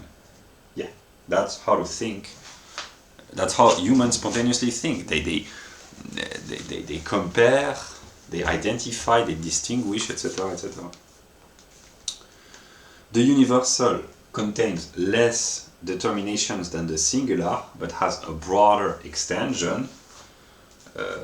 This book talks about the fundamental of praxeology, which is another word for economics. Mises would disagree, but yeah. So there is less determination in the sense that it doesn't treat the case of the Fed in the 20th century, the modern monetary system, socialism in a various historical perspective, but as well as in the modern American life, the American educational system. It doesn't go into detail, so in a sense there are less determination, but it is more widespread. It is more influential, more extended. That's maybe not a good example, but the universal, simply it contains less determination, for the simple reason that to elevate oneself from the singular to the universal, one has to abstract, but it has a broader range, a larger scope. It extends to more singulars. I will pick up the fruits. A fruit in general that would be the universal, has no specific taste. What is the taste of a fruit in general? I don't know. It can take the taste of a strawberry, blueberry, apples, lemons, oranges, watermelons, ananas, mango, etc.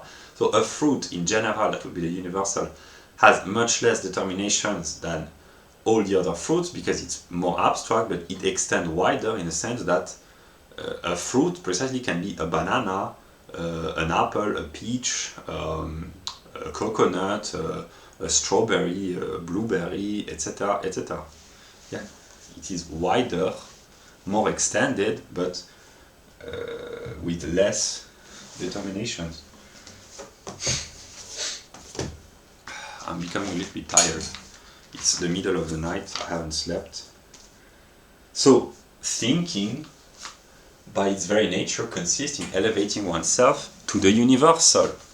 That's why, in the day-to-day experience, the physical world is infinitely varied, there's an infinite variety on a singular level, but when one elevates oneself to the universal determinations, the laws which are present everywhere without us noticing consciously, they are the same everywhere. The laws of physics, which make this orange fall and not go through my hand, this is gravity and electromagnetism, they are present at every moment, every place, every spatio-temporal determination on Earth and in the solar system and in the whole universe actually. But they are omnipresent, omnipotent, I might say. They are only omniscient in the mind of the scientist, which is itself a manifestation of these laws. That's a cosmotheist perspective. Yeah, but the universal is only accessible through the mind, in a way. And thought, by its very nature, has the form of universality. The content is infinitely varied, but the form is universality. Yeah. Thought, here that's Kantian philosophy, thought gives a universal, a necessary connection to the phenomena. An empirical observation would notice that apple fall, oranges fall, lemon fall, etc., etc. This is an empirical acknowledgement, but thought is not satisfied with just acknowledging how things are. He wants to connect, to relate, to tie together, and to not only to notice that it happens repeatedly, etc., but that it is universal. It has to happen everywhere where there's enough gravitational attraction to attract object, of course. In outer space, they would go in direct straight line, as far as I know. And it is necessary in the sense that it has to happen. It cannot, if I drop the lemon 100 times, it cannot fall 99 times and remain in mid-air 1 time out of 100. There admit no exception. It has to fall every time. Otherwise, there's a trick. Yeah. And here the example which is drawn from the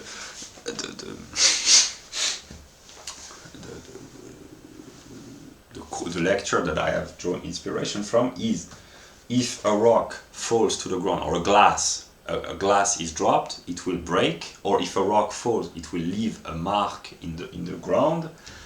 This is noticeable empirically, but it could be otherwise.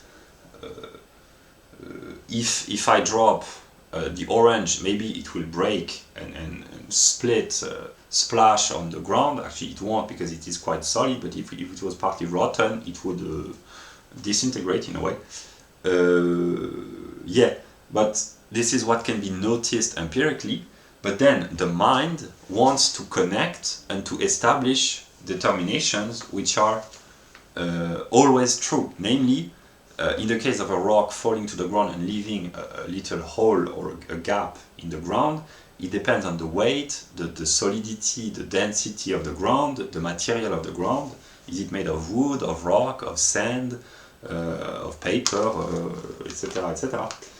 And this is a relationship of causality. If I drop a glass and if it breaks,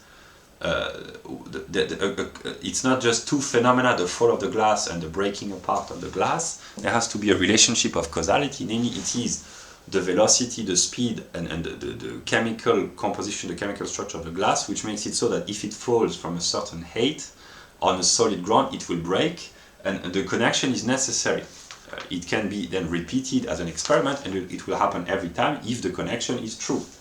And this relationship of causality, namely that it is the fall of the glass which has made it break, or it is the fall of the rock which has made a hole in the ground, this is a relationship of causality, which are determinations of thought that the self predicates onto the phenomena. This is a debate between Kant and Jung. Yeah.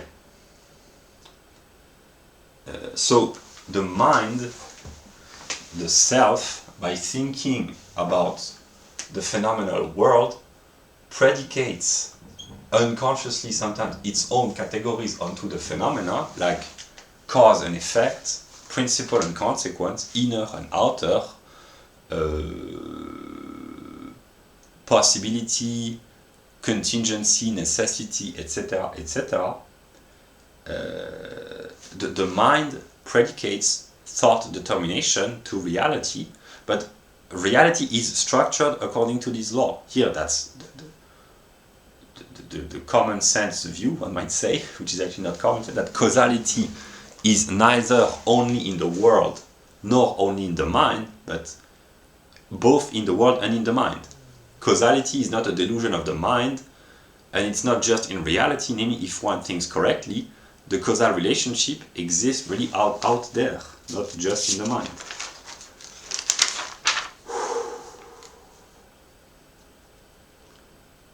Yeah, I will make a pause. We'll take a short pause.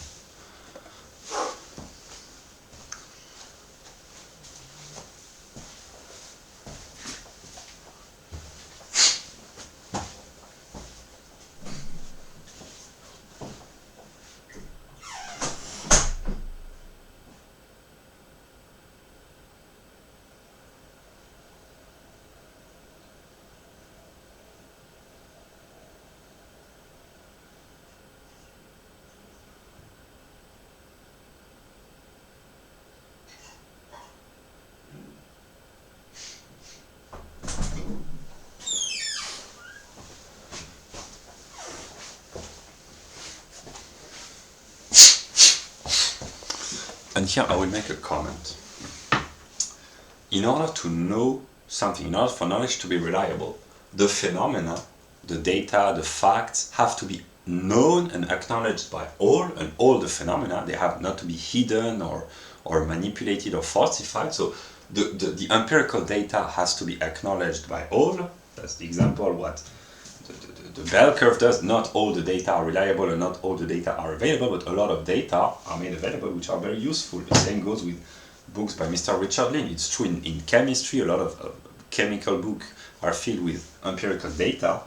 Here there are many data about sociology, economics, demographics, etc. So the first moment is to acknowledge the data, but then it's not enough in a sense that because the mind predicates unconsciously categories and relations to try to order the perception of reality, different minds will use different categories or in a different order to interpret or to try to understand the same set of data. And depending on the logical order of the categories, a same event can be interpreted completely differently. Here, the libertarians, they are very intelligent because this is precisely the work of where is Mr. Hopper? Mr. Hopper talks about this often. The libertarians, no, it's actually the Austrian school of economics. They are renowned and known for thinking logically about economics and kind of disregarding empiricism, because if an economic policy is enacted and an economic phenomenon follows chronologically, let us say there's a rise in a minimum wage and in the coming weeks, in the following weeks and months, there is a rise of employment. These two phenomena, they are connected chronologically, but not necessarily logically, because here, depending on the categories which are used, a leftist politician might be tempted to say it is because the minimum wage has been risen, has been upgraded, that unemployment has decreased. Because higher wages enable more consumption and therefore the businesses are incentivized to produce more, etc. That's the Keynesian view, let us imagine.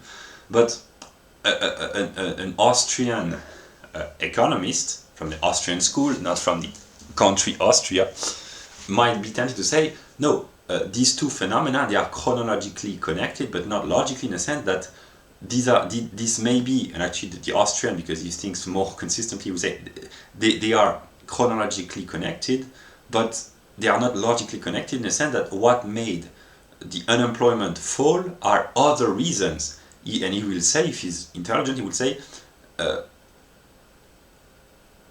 unemployment dropped not because of the higher minimum wage, but in spite of.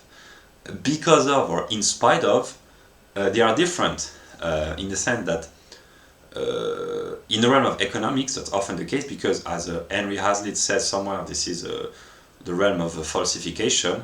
The sociobiological data in the modern world, it's even more predominant, but it used to be economics for a very long time, and it still is partly, namely that sometimes a good economic phenomenon occurs not because of a given economic policy, but in spite of, which means the positive economic phenomenon would be even better if the enacted political law, economic policy had not been implemented. Let's take an example. France is a socialist country. It's also a wealthy country, but France is not wealthy because of socialism. It is wealthy in spite of socialism.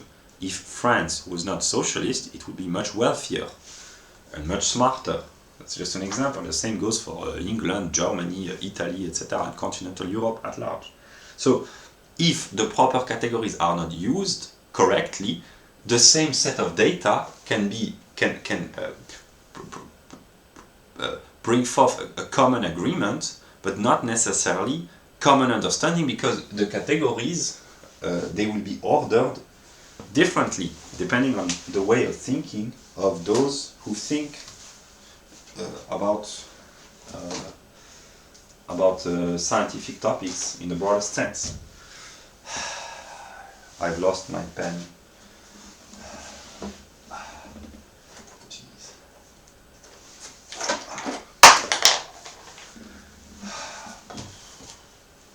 Well,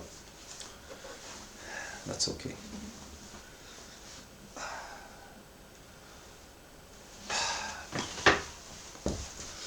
That's okay.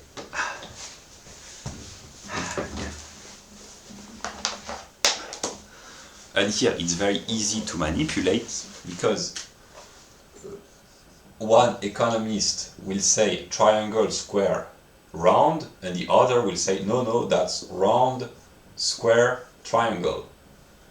They will use the same categories, economic categories or sociological categories, but in a different order, which will bring about a completely different result.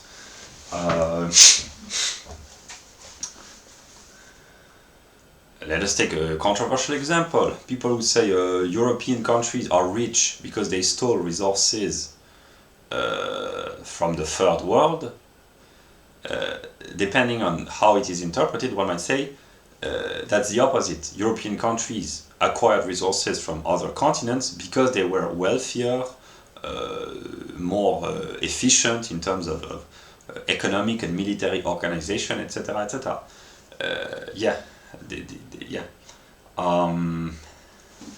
In terms of crime and poverty,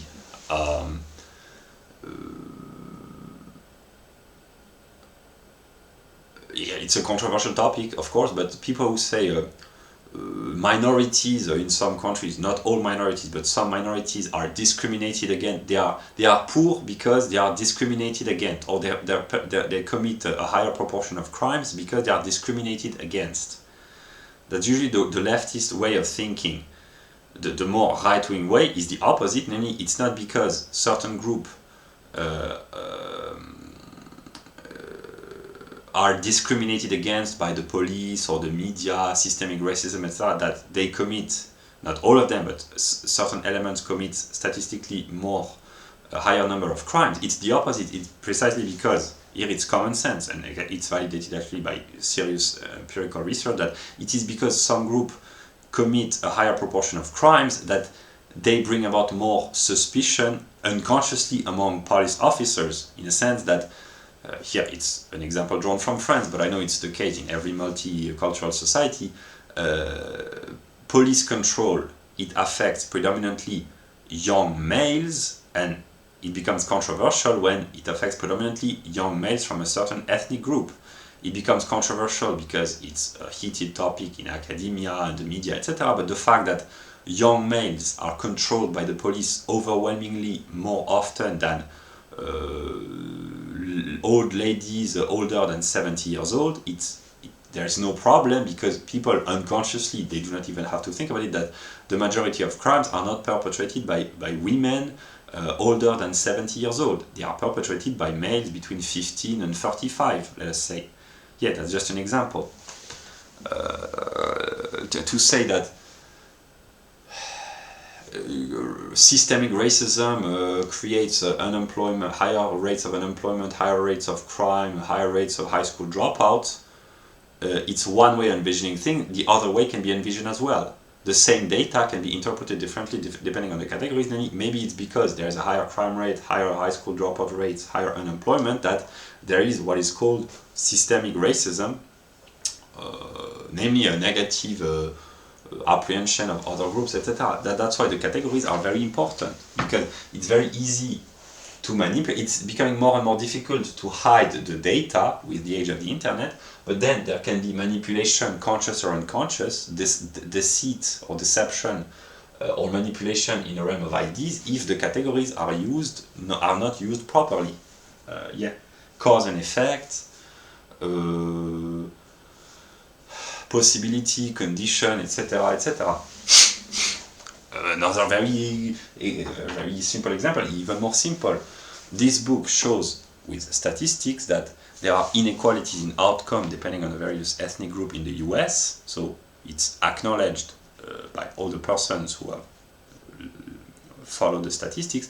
But then what are the reasons? We enter the realm of the intelligible realm, the realm of the mind, and this book precisely shows that if the proper determination, namely that of IQ, is taken into account, when different ethnic groups with a similar average IQ are compared, they earn broadly the same incomes. This is one of the teachings of the book, namely when different ethnic groups are matched for IQ, the differences of outcome, they almost completely vanish, which is an empirical proof of the meritocratic aspect of the US in the 1980s and early 1990s.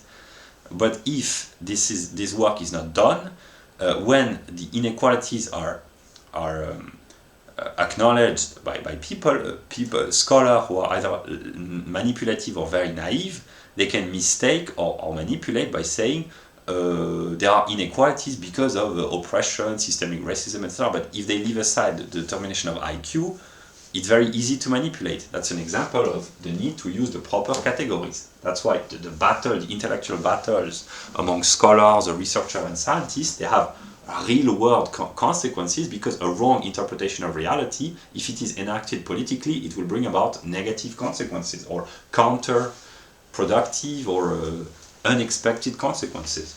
That's why it's so important to clarify one's own mind and to share clarity. That's what I'm doing by providing a free lecture. And then I know I've studied enough about economics to know that if a product is given for free, then people are more interested, and then they want, we want more free stuff. And then I can increase my fees. That's a joke. Yeah. So when the self exteriorizes itself through action, that's the practical behavior, and that's how to turn a plan or a project, a project to exteriorize, to actualize by action, namely by modifying. Let us imagine that his plan is so and so, to build a house. He will negate some of the determination of the external world to put them into accordance with his inner determinacy. If he wants to carve a statue in a block of marble, he will negate some determination to make the exterior adequate to the inner. That's to realize. Here we would have logical category of Ansicht, and here sein für anders. What is real is what contains the two moments, and to realize means to make what is in itself, to make it for another, to make it real, to exteriorize it. That's yeah. The exteriorization of the inner, to realize a project, a plan, to enact a decision, etc., etc. And to behave, go back to ethics, to behave means to unite, to unify the inner and the outer, and to behave ethically means to exteriorize as often as possible, and if possible consistently, the inner principles. And an ethical man is a man who acts according to principles on a consistent basis, whose behavior is consistently in accordance with his inner principles. Yeah.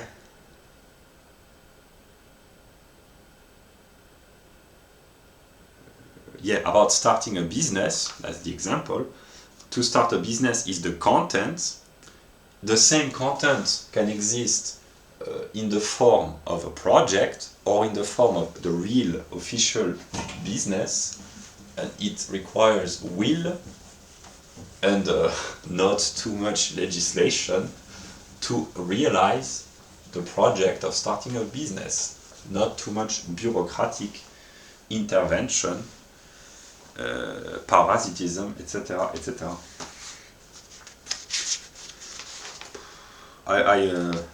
I'm becoming really tired because I've been working for many hours now. I will not make it longer than 3 hours. I'll continue as long as I can, but here it's 3:30 in the middle of the night. Animals behave, that's a way of talking, according to instinct, determination of nature, namely desire, tendency, inclination, but not according to will. An animal has not the faculty of abstracting his mind from the circumstances, from the influences of the environment, and to negate what is natural in him. And so the animals, they are completely determined by their environment. They have no will. Because there is no consciousness, there is no abstraction, the faculty of abstracting oneself from one's own immediate environment. They are fully determined by their surroundings. They act in a way mechanistically. I'm not sure that it's true, actually, no, because in the full perspective, no, but in the sense that they are fully determined by the stimuli of the environment. They can be domesticated, and they have no rationality in the sense. I mean, animals, they behave rationally in the sense that they act according to a purpose, reproduction, survival, etc. But they are not rational in the sense that they have no faculty of abstraction because they are not self-conscious. That's the difference between animals and the human animal. Humans are thinking animals. All other animals, no matter how intelligent they might be, they are not thinking agents because they are not self-conscious. No animal can say I. A parrot can say I, but he's not self-conscious. He's not aware that he's a self because he's not. Yeah. Desire is limited and contingent. It's inherited from nature, and desire is blind. And a desire seeks to satisfy itself, whatever the consequences. And here, let us take an example in hookup culture, when a young man is attracted by a young woman, and reciprocally, in the best case scenario, if they have a sexual desire for one another, they might have sex in order to satisfy the desire, regardless of the consequences, and the consequences might be sexually transmitted disease or becoming pregnant, which can have long-lasting and very impactful and negative consequences for the woman and the man, or for both. Usually they break up if very quickly if the woman gets impregnated during a hookup, one-night stand. Yeah, but that's an example of if the desire cannot be controlled, if there's no self-restraint, self-mastery, it can bring about very negative consequences. And in this sense, natural tendencies, they are bad for the reason, philosophically, because they are inherited from nature and they are not self-made. They are not acquired. They are inherited. Namely, humans, as long as they behave according to the determinations of nature, they are not free, because it's not they who act, but nature who acts through them. Basically, it's Darwin playing the same old trick. Every time a beautiful female appears, a male, they become, we are interested. And every time a dominant male arrives, suddenly the women, we are interested. Very funny, these women. Yeah, so as long as man, that's the origin, the philosophical origin of morality in religion, namely what is called morality in the religious realm, consists in negating the natural impulses, predominantly lust. Jesus talks about this in the Bible, the sins, the 7 deadly sins, etc., etc. To master oneself, to grow up, to mature, to master oneself means to be less and less dependent onto one's own natural tendencies, to be able to become indifferent to the urges inherited by nature. I mean, not completely, because here that would be a radical form of Buddhism, but to eat, sleep, drink, reproduce eventually, and enjoy oneself in a certain sense, with no excesses. That's common sense, that's good, but not to be victim of gluttony, lust, greed, etc., etc. This requires self-mastery. This is what most religions condemn: the dependence, the enslavement of the desires, of the natural inclinations. And in this sense, that's a profound philosophical question. I mean, it's quite basic, but are we free when we obey one's own desires? One way of saying would be yes, because if someone is thirsty and he has no access to drinking water, he's not free, he's imprisoned. Not literally, but it's a situation of dependence, not to be able to quench one's thirst when one is thirsty. But another, so in a certain sense, yes, it is, and freedom requires a minimum of economic condition. Namely, someone who is constantly thirsty, hungry, deprived of sleep, in a constant state of physical hardships, cannot be said to be free. Robinson Crusoe, before settling, cleaning the room on his island, he cannot be said to be really free. Into the wild, that's one radical form of freedom, but to be in a constant threat of starvation, it's not really freedom, because it's to be completely dependent upon the environment, which has not been mastered yet, etc. But not to be a master of one's own natural inclination is not to be excessive, to be excessive of alcohol or sugar or food or sex, etc. It's not to be free either, because this is nature speaking through humans, and humans are not just natural beings. They have a self which can rise above nature and reflect upon its own tendency. Precisely, to reflect upon one's own desire means to reduce what is immediate, and that's restraint, that's virtue in the religious sense, to be able to drink, to quench one's own thirst, but not in excess. The same with food, the same with sex, the same with the quest for luxury, to show off, etc. To be moderate. That's the puritanical ethics. To be able to master one's own one's own desires. And let us take an example, pornography. Of course, there is the temptation to watch porn because there are beautiful women, etc., etc. But to be free, here it's really elementary philosophy. The first moment of freedom is to have the freedom to watch porn. What kind of freedom is this? That's not the best aspect of freedom, but yet the abstract freedom of going on the internet and watching porn, because it's not, strictly speaking, illegal, if it's normal pornography, one might say. Yeah, but then someone who becomes addicted, when he obeys his addiction, whether it's pornography, cigarettes, alcohol, gambling, etc., can he said to be free? No, because he obeys an impulse stronger than him, which has negative consequences for him and for others. And to be free from cigarettes or alcohol or pornography or fast food or fat food means, maybe in the first moment, if it's really a strong addiction, it requires a struggle, but at some moment, someone who is genuinely free, he can be offered temptation. Someone who has quit alcohol, who has never been tempted by alcohol, he ought to be presented a bottle of wine or scotch or vodka, and to say, yeah, it has no effect upon me. And the same goes for pornography. To have the possibility to watch porn, but to say, no, I'm not interested because I don't need to, that's true freedom.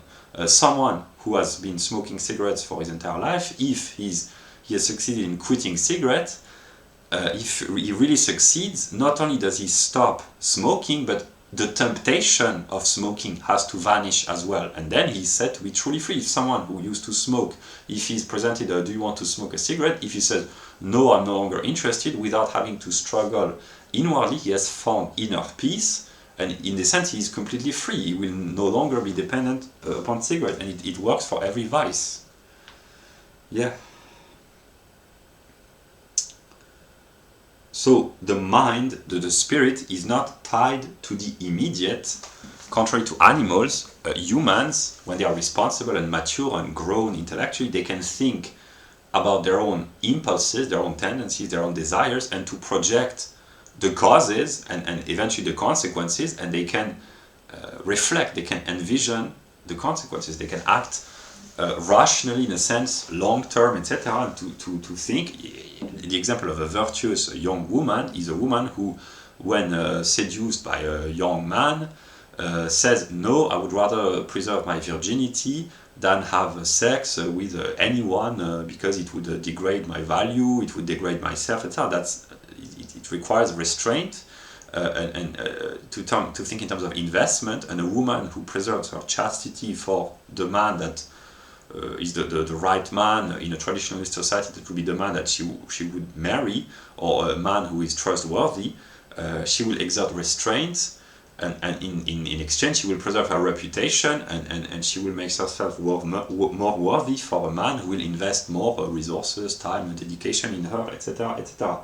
In the modern day, with the hookup culture, women are morally allowed by society, by the media, academia, public figures, etc., to have sex with whoever they want. That's not a moral judgment, but simply the consequences is that a woman who gives herself to any man, she will lose her reputation, and she will lose her self-worth, a sense of self-worth, and other men will no longer be willing to invest a lot in a woman who has no self-restraint, because they would say, but why would I invest resources in a woman who will have sex with anyone, who has no self-respect, etc. That's not a moral judgment, that's a logical reasoning, namely, if you act in such a way, then these are the consequences.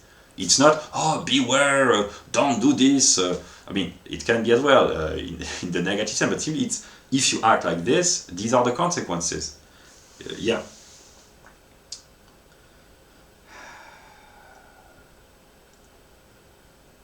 So man is not just a natural being, but a moral being, and morality is the realm of the to exert the will, which is the realm of liberty. That's why man can be said to be free in this sense.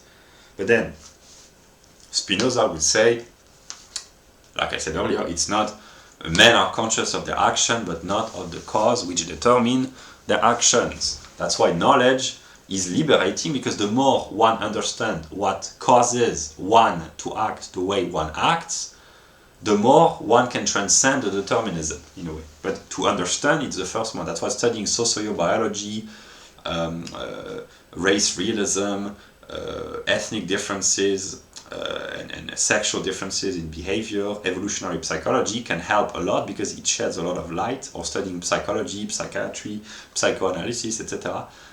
It sheds light upon one's own behavior and the behavior of others, and the more one becomes aware of one's own determinations, it's the first step towards transcending them, in a way. Yeah, so through reflection, thinking, mediation, man can elevate himself from what is inferior to what is superior. And the more a decision is thought through and envisioned in a rational way, namely thinking about the causes which motivate an action to act according to principle, that's the Kantian ethics, to think about the potential consequences, the more a decision is intellectualized and not just instinctively enacted. Of course, it's easier said than done, but if it's too intellectual, then here I speak a personal opinion. I have a tendency to be a fanatical Kantian, which is very problematic, because, yeah. But if the more a decision is rationally backed up, in a way, the more it is a free decision. Yeah.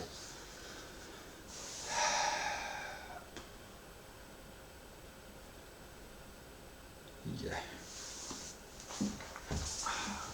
Here, UPS.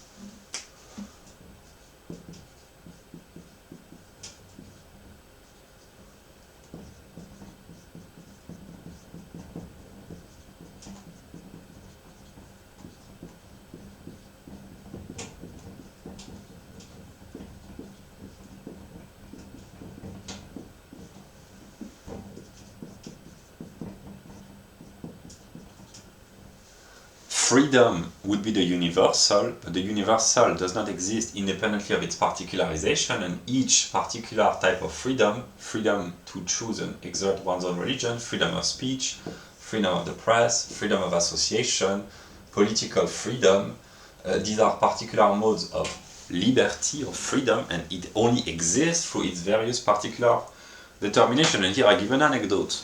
In France, the left, usually they talk about la liberté, that would be liberty in the abstract, and the right, they usually talk about les libertés, the liberties, the many liberties. Because if there's just liberté in pure abstraction, if the particular types of liberties are skipped, that's always the trick of the left. To talk about the human species is a way of forgetting about the particular human subspecies or subgroups, which are genetic clusters, another name for races. To talk about the human species is a way of pretending that the races do not exist. The left, that's always the moment of unity as against multiplicity, the universal as against the particular. The right, of course, it's the opposite. But when all the liberties, the many freedoms are fulfilled and made available, then real freedom is realized. When all particular human groups are considered and respected in a way, then true human fraternity can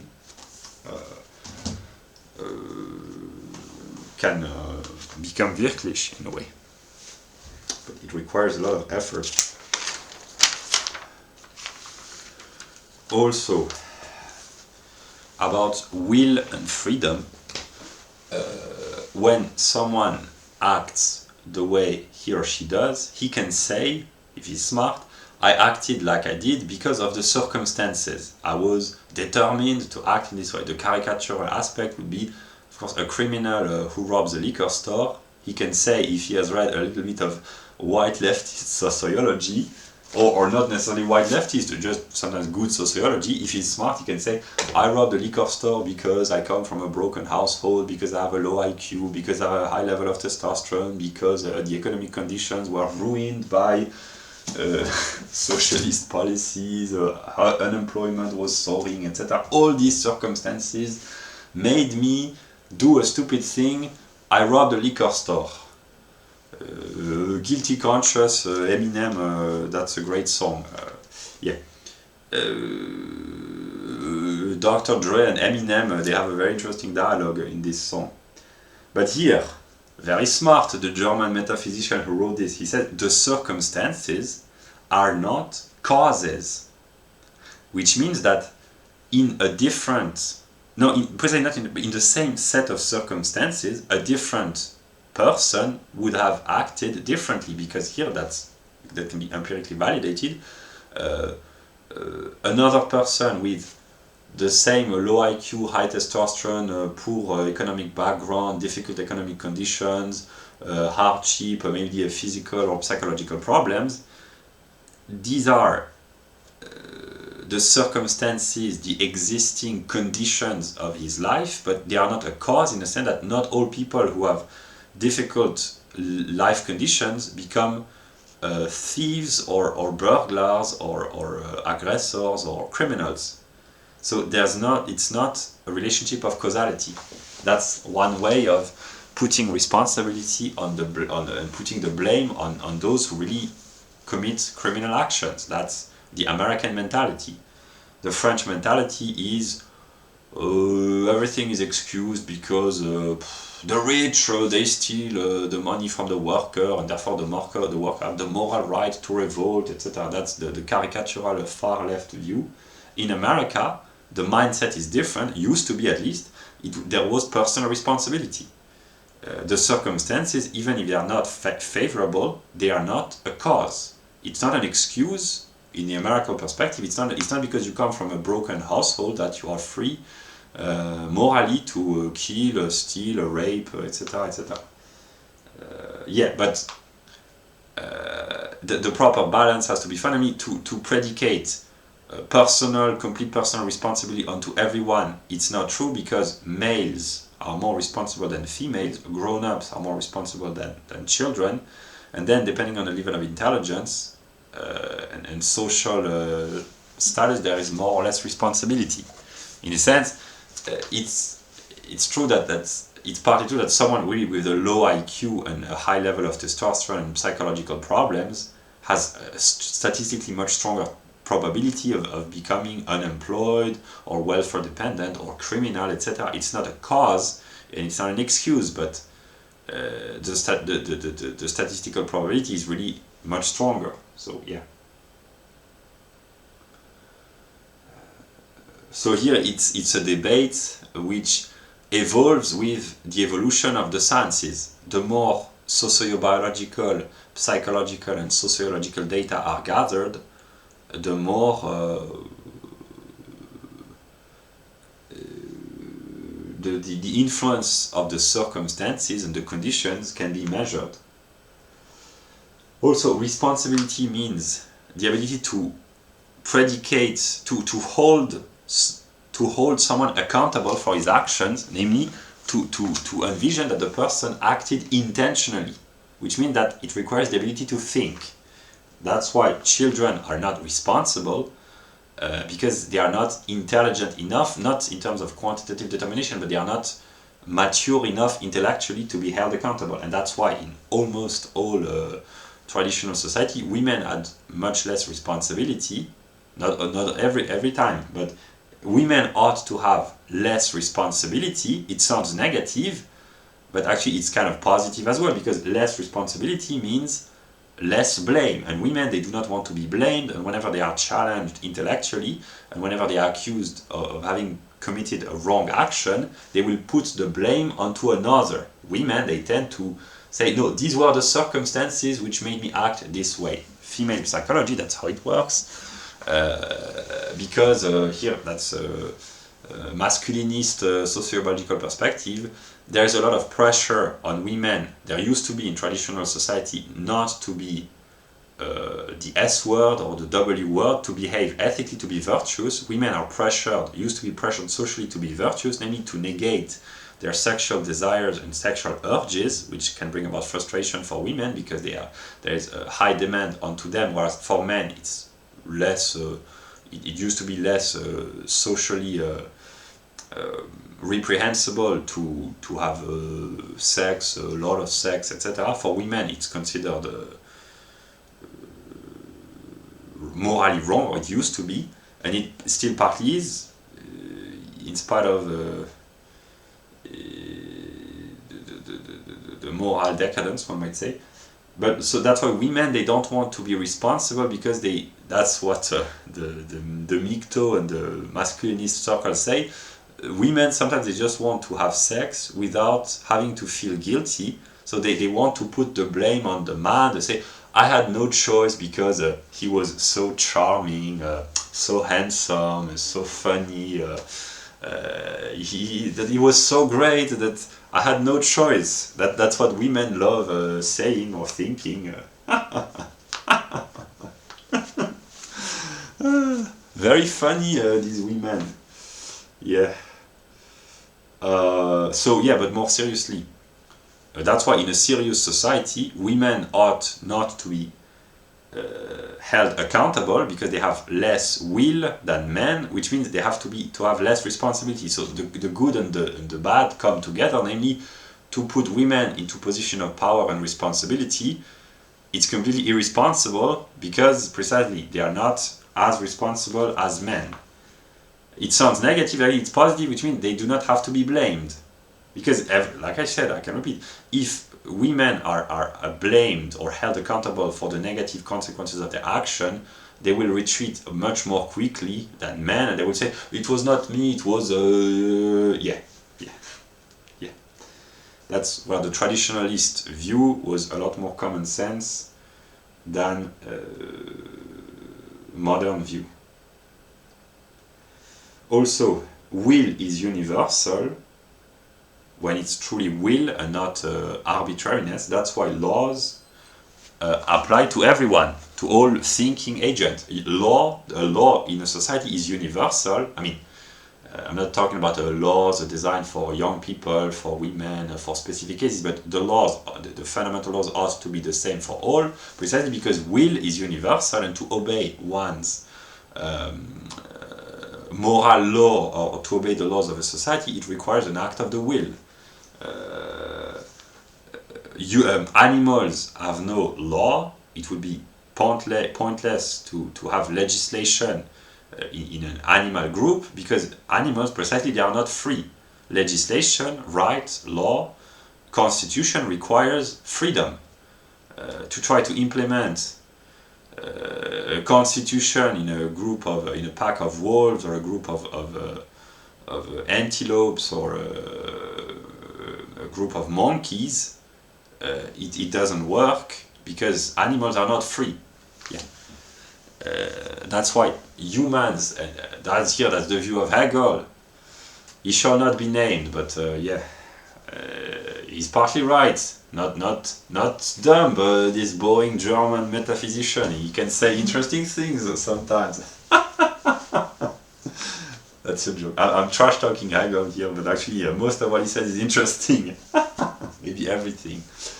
But law, paradoxically, is the realm of freedom, because it puts an end to arbitrariness. And here the Germans, they are against the view of the state of nature, where everything was good according to Rousseau and to some utopia. Namely, no, the state of nature, the realm of nature, lawlessness, is the realm of barbarism, one might say. Here Hobbes was partly right. I mean, it has to be empirically validated, and I know there have been anthropological studies by anthropologists showing that they are used to have societies, a pre-westernized society, namely non-European societies before colonization and the discovery of the world by Europeans, who lived in a relative harmony and peace, and the state of violence is being attributed by some anthropologists onto European societies. But actually it was the case also in Asia, the Muslim world, in Africa as well. So here these are empirical debates among anthropologists, but basically what it means is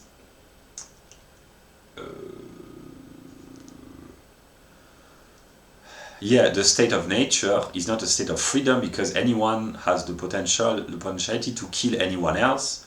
And here these are the debate, the social contract, the sovereignty, the people versus the state, the king versus the individual, reciprocal limitation of power and of liberty for all the individuals or for some of them, so that they give up some of their liberties for security, etc., etc.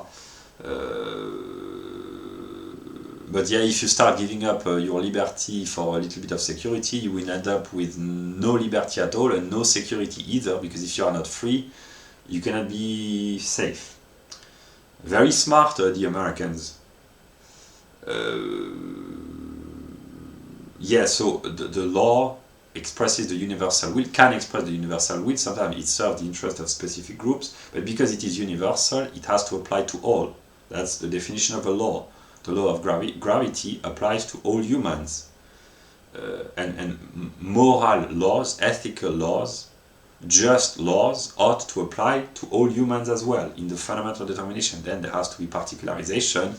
The law cannot be the same depending on age, depending on level of intelligence, depending on gender, sometimes even depending on ethnicity or citizenship. And a purely universalizing law, it has not been implemented, and it would be very difficult because it would mean that's what the West has been trying to implement in a chronological perspective for the past 70 years, but only the West. Other countries, other civilizations, they do not open their borders and grant citizenship to anyone with no regard for origin, level of competence,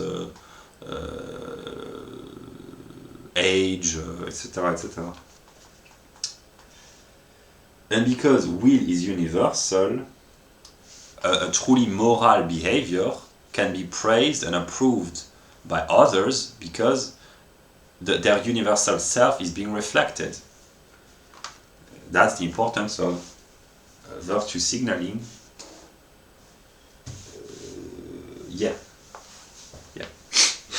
Virtue signaling is so efficient to impress white people because it's a signal sent of a universalist behavior, and because it's universal, it's valid for all. That's why others validate this, but it's more strongly impactful among white people. You have this universalist tendency.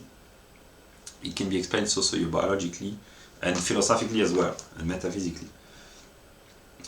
And but to claim and proclaim one's own virtue, that's good.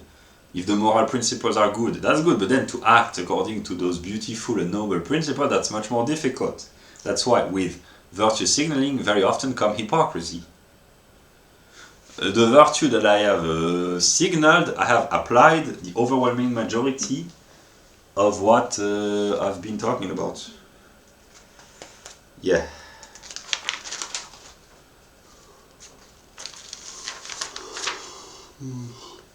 The purpose of education.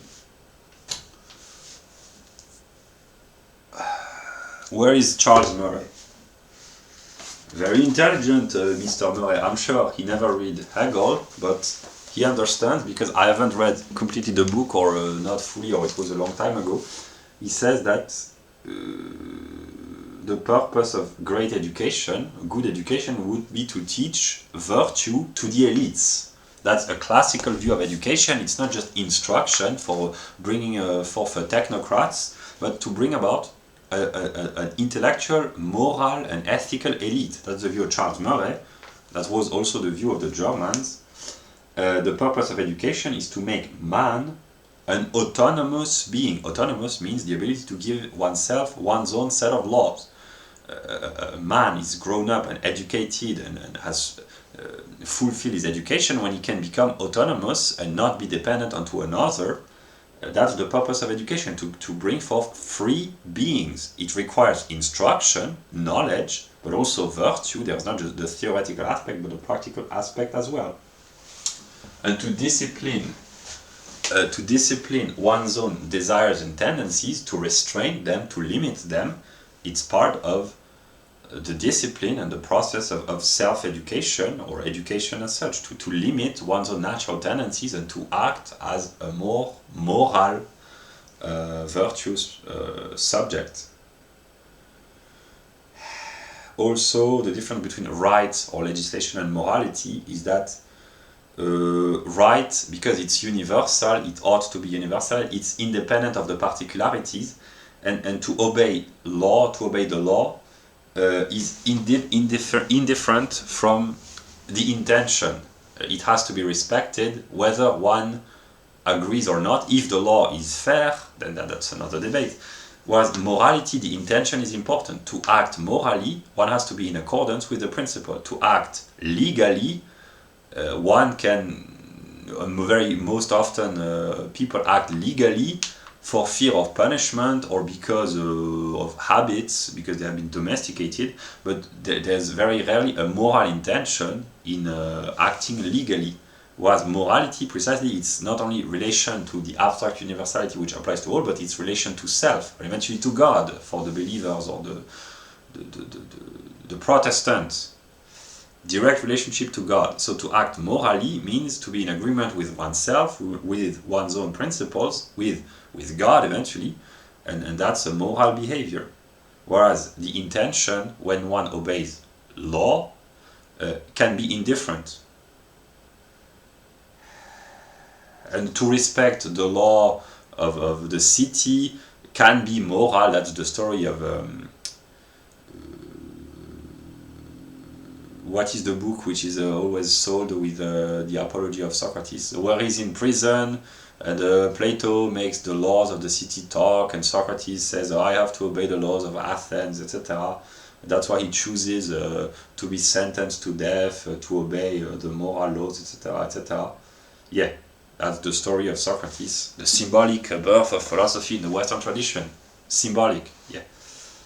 Where the right and legislation ceases, that's where morality intervenes. That's why there is probably a quantitative relationship between the extension and the number of laws and the intensity of morality. The more laws extend, the more the people become morally decadent, because everything is controlled by legislation and bureaucrats and the state.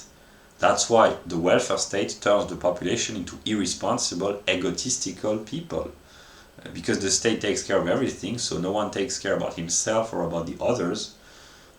Yeah, and here that's an idealist, not in a philosophical sense, but in a political sense. An ideal society would be a society where the law would be set to a minimum, and people would behave virtuously nonetheless because of morality. But then it requires homogeneity of blood very often, and of culture, of religion, where people would respect one another because they are moral and not because they have to due to law and because they might fear punishment, but because out of genuine intention. That would be true morality, but it has rarely been achieved historically. Yeah, so law legislation is for all men as free agents in this perspective, and morality is duties toward family, reputation, friends, circle of knowledge, etc., etc. Yeah.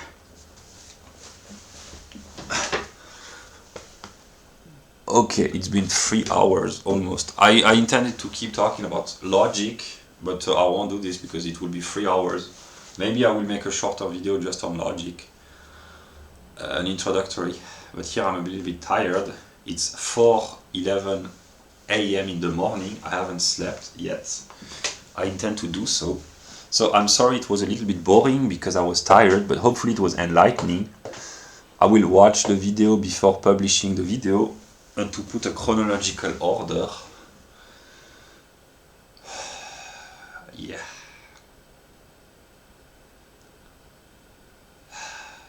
Yeah. That's for free. I think it's quite satisfying. I don't remember all the things that I said, but I've taken the notes and I can speak spontaneously. I think I can say interesting things and it can be enlightening. It's kind of a boring lecture. I've done this a few times. If it can help, that's an introduction to philosophy. And yeah, that's what I had to say. The sweatshirt, it's second hand. I bought this in a solidarity business. It encourages people to give away their clothes and to buy them for those in need, locally produced food at cheaper prices, to help people in difficulty, etc., etc. If more and more people favored spontaneous, self-organizing endeavors to help one another, the welfare state would become irrelevant. Which means less taxes, less civil servants, more freedom, more leisure, not to be decadent, but to study philosophy, sitting on German toilets. Yeah, don't forget to buy the dry toilets. Yeah. I will go to sleep because I'm a little bit tired. Yeah. So that was an introductory lecture.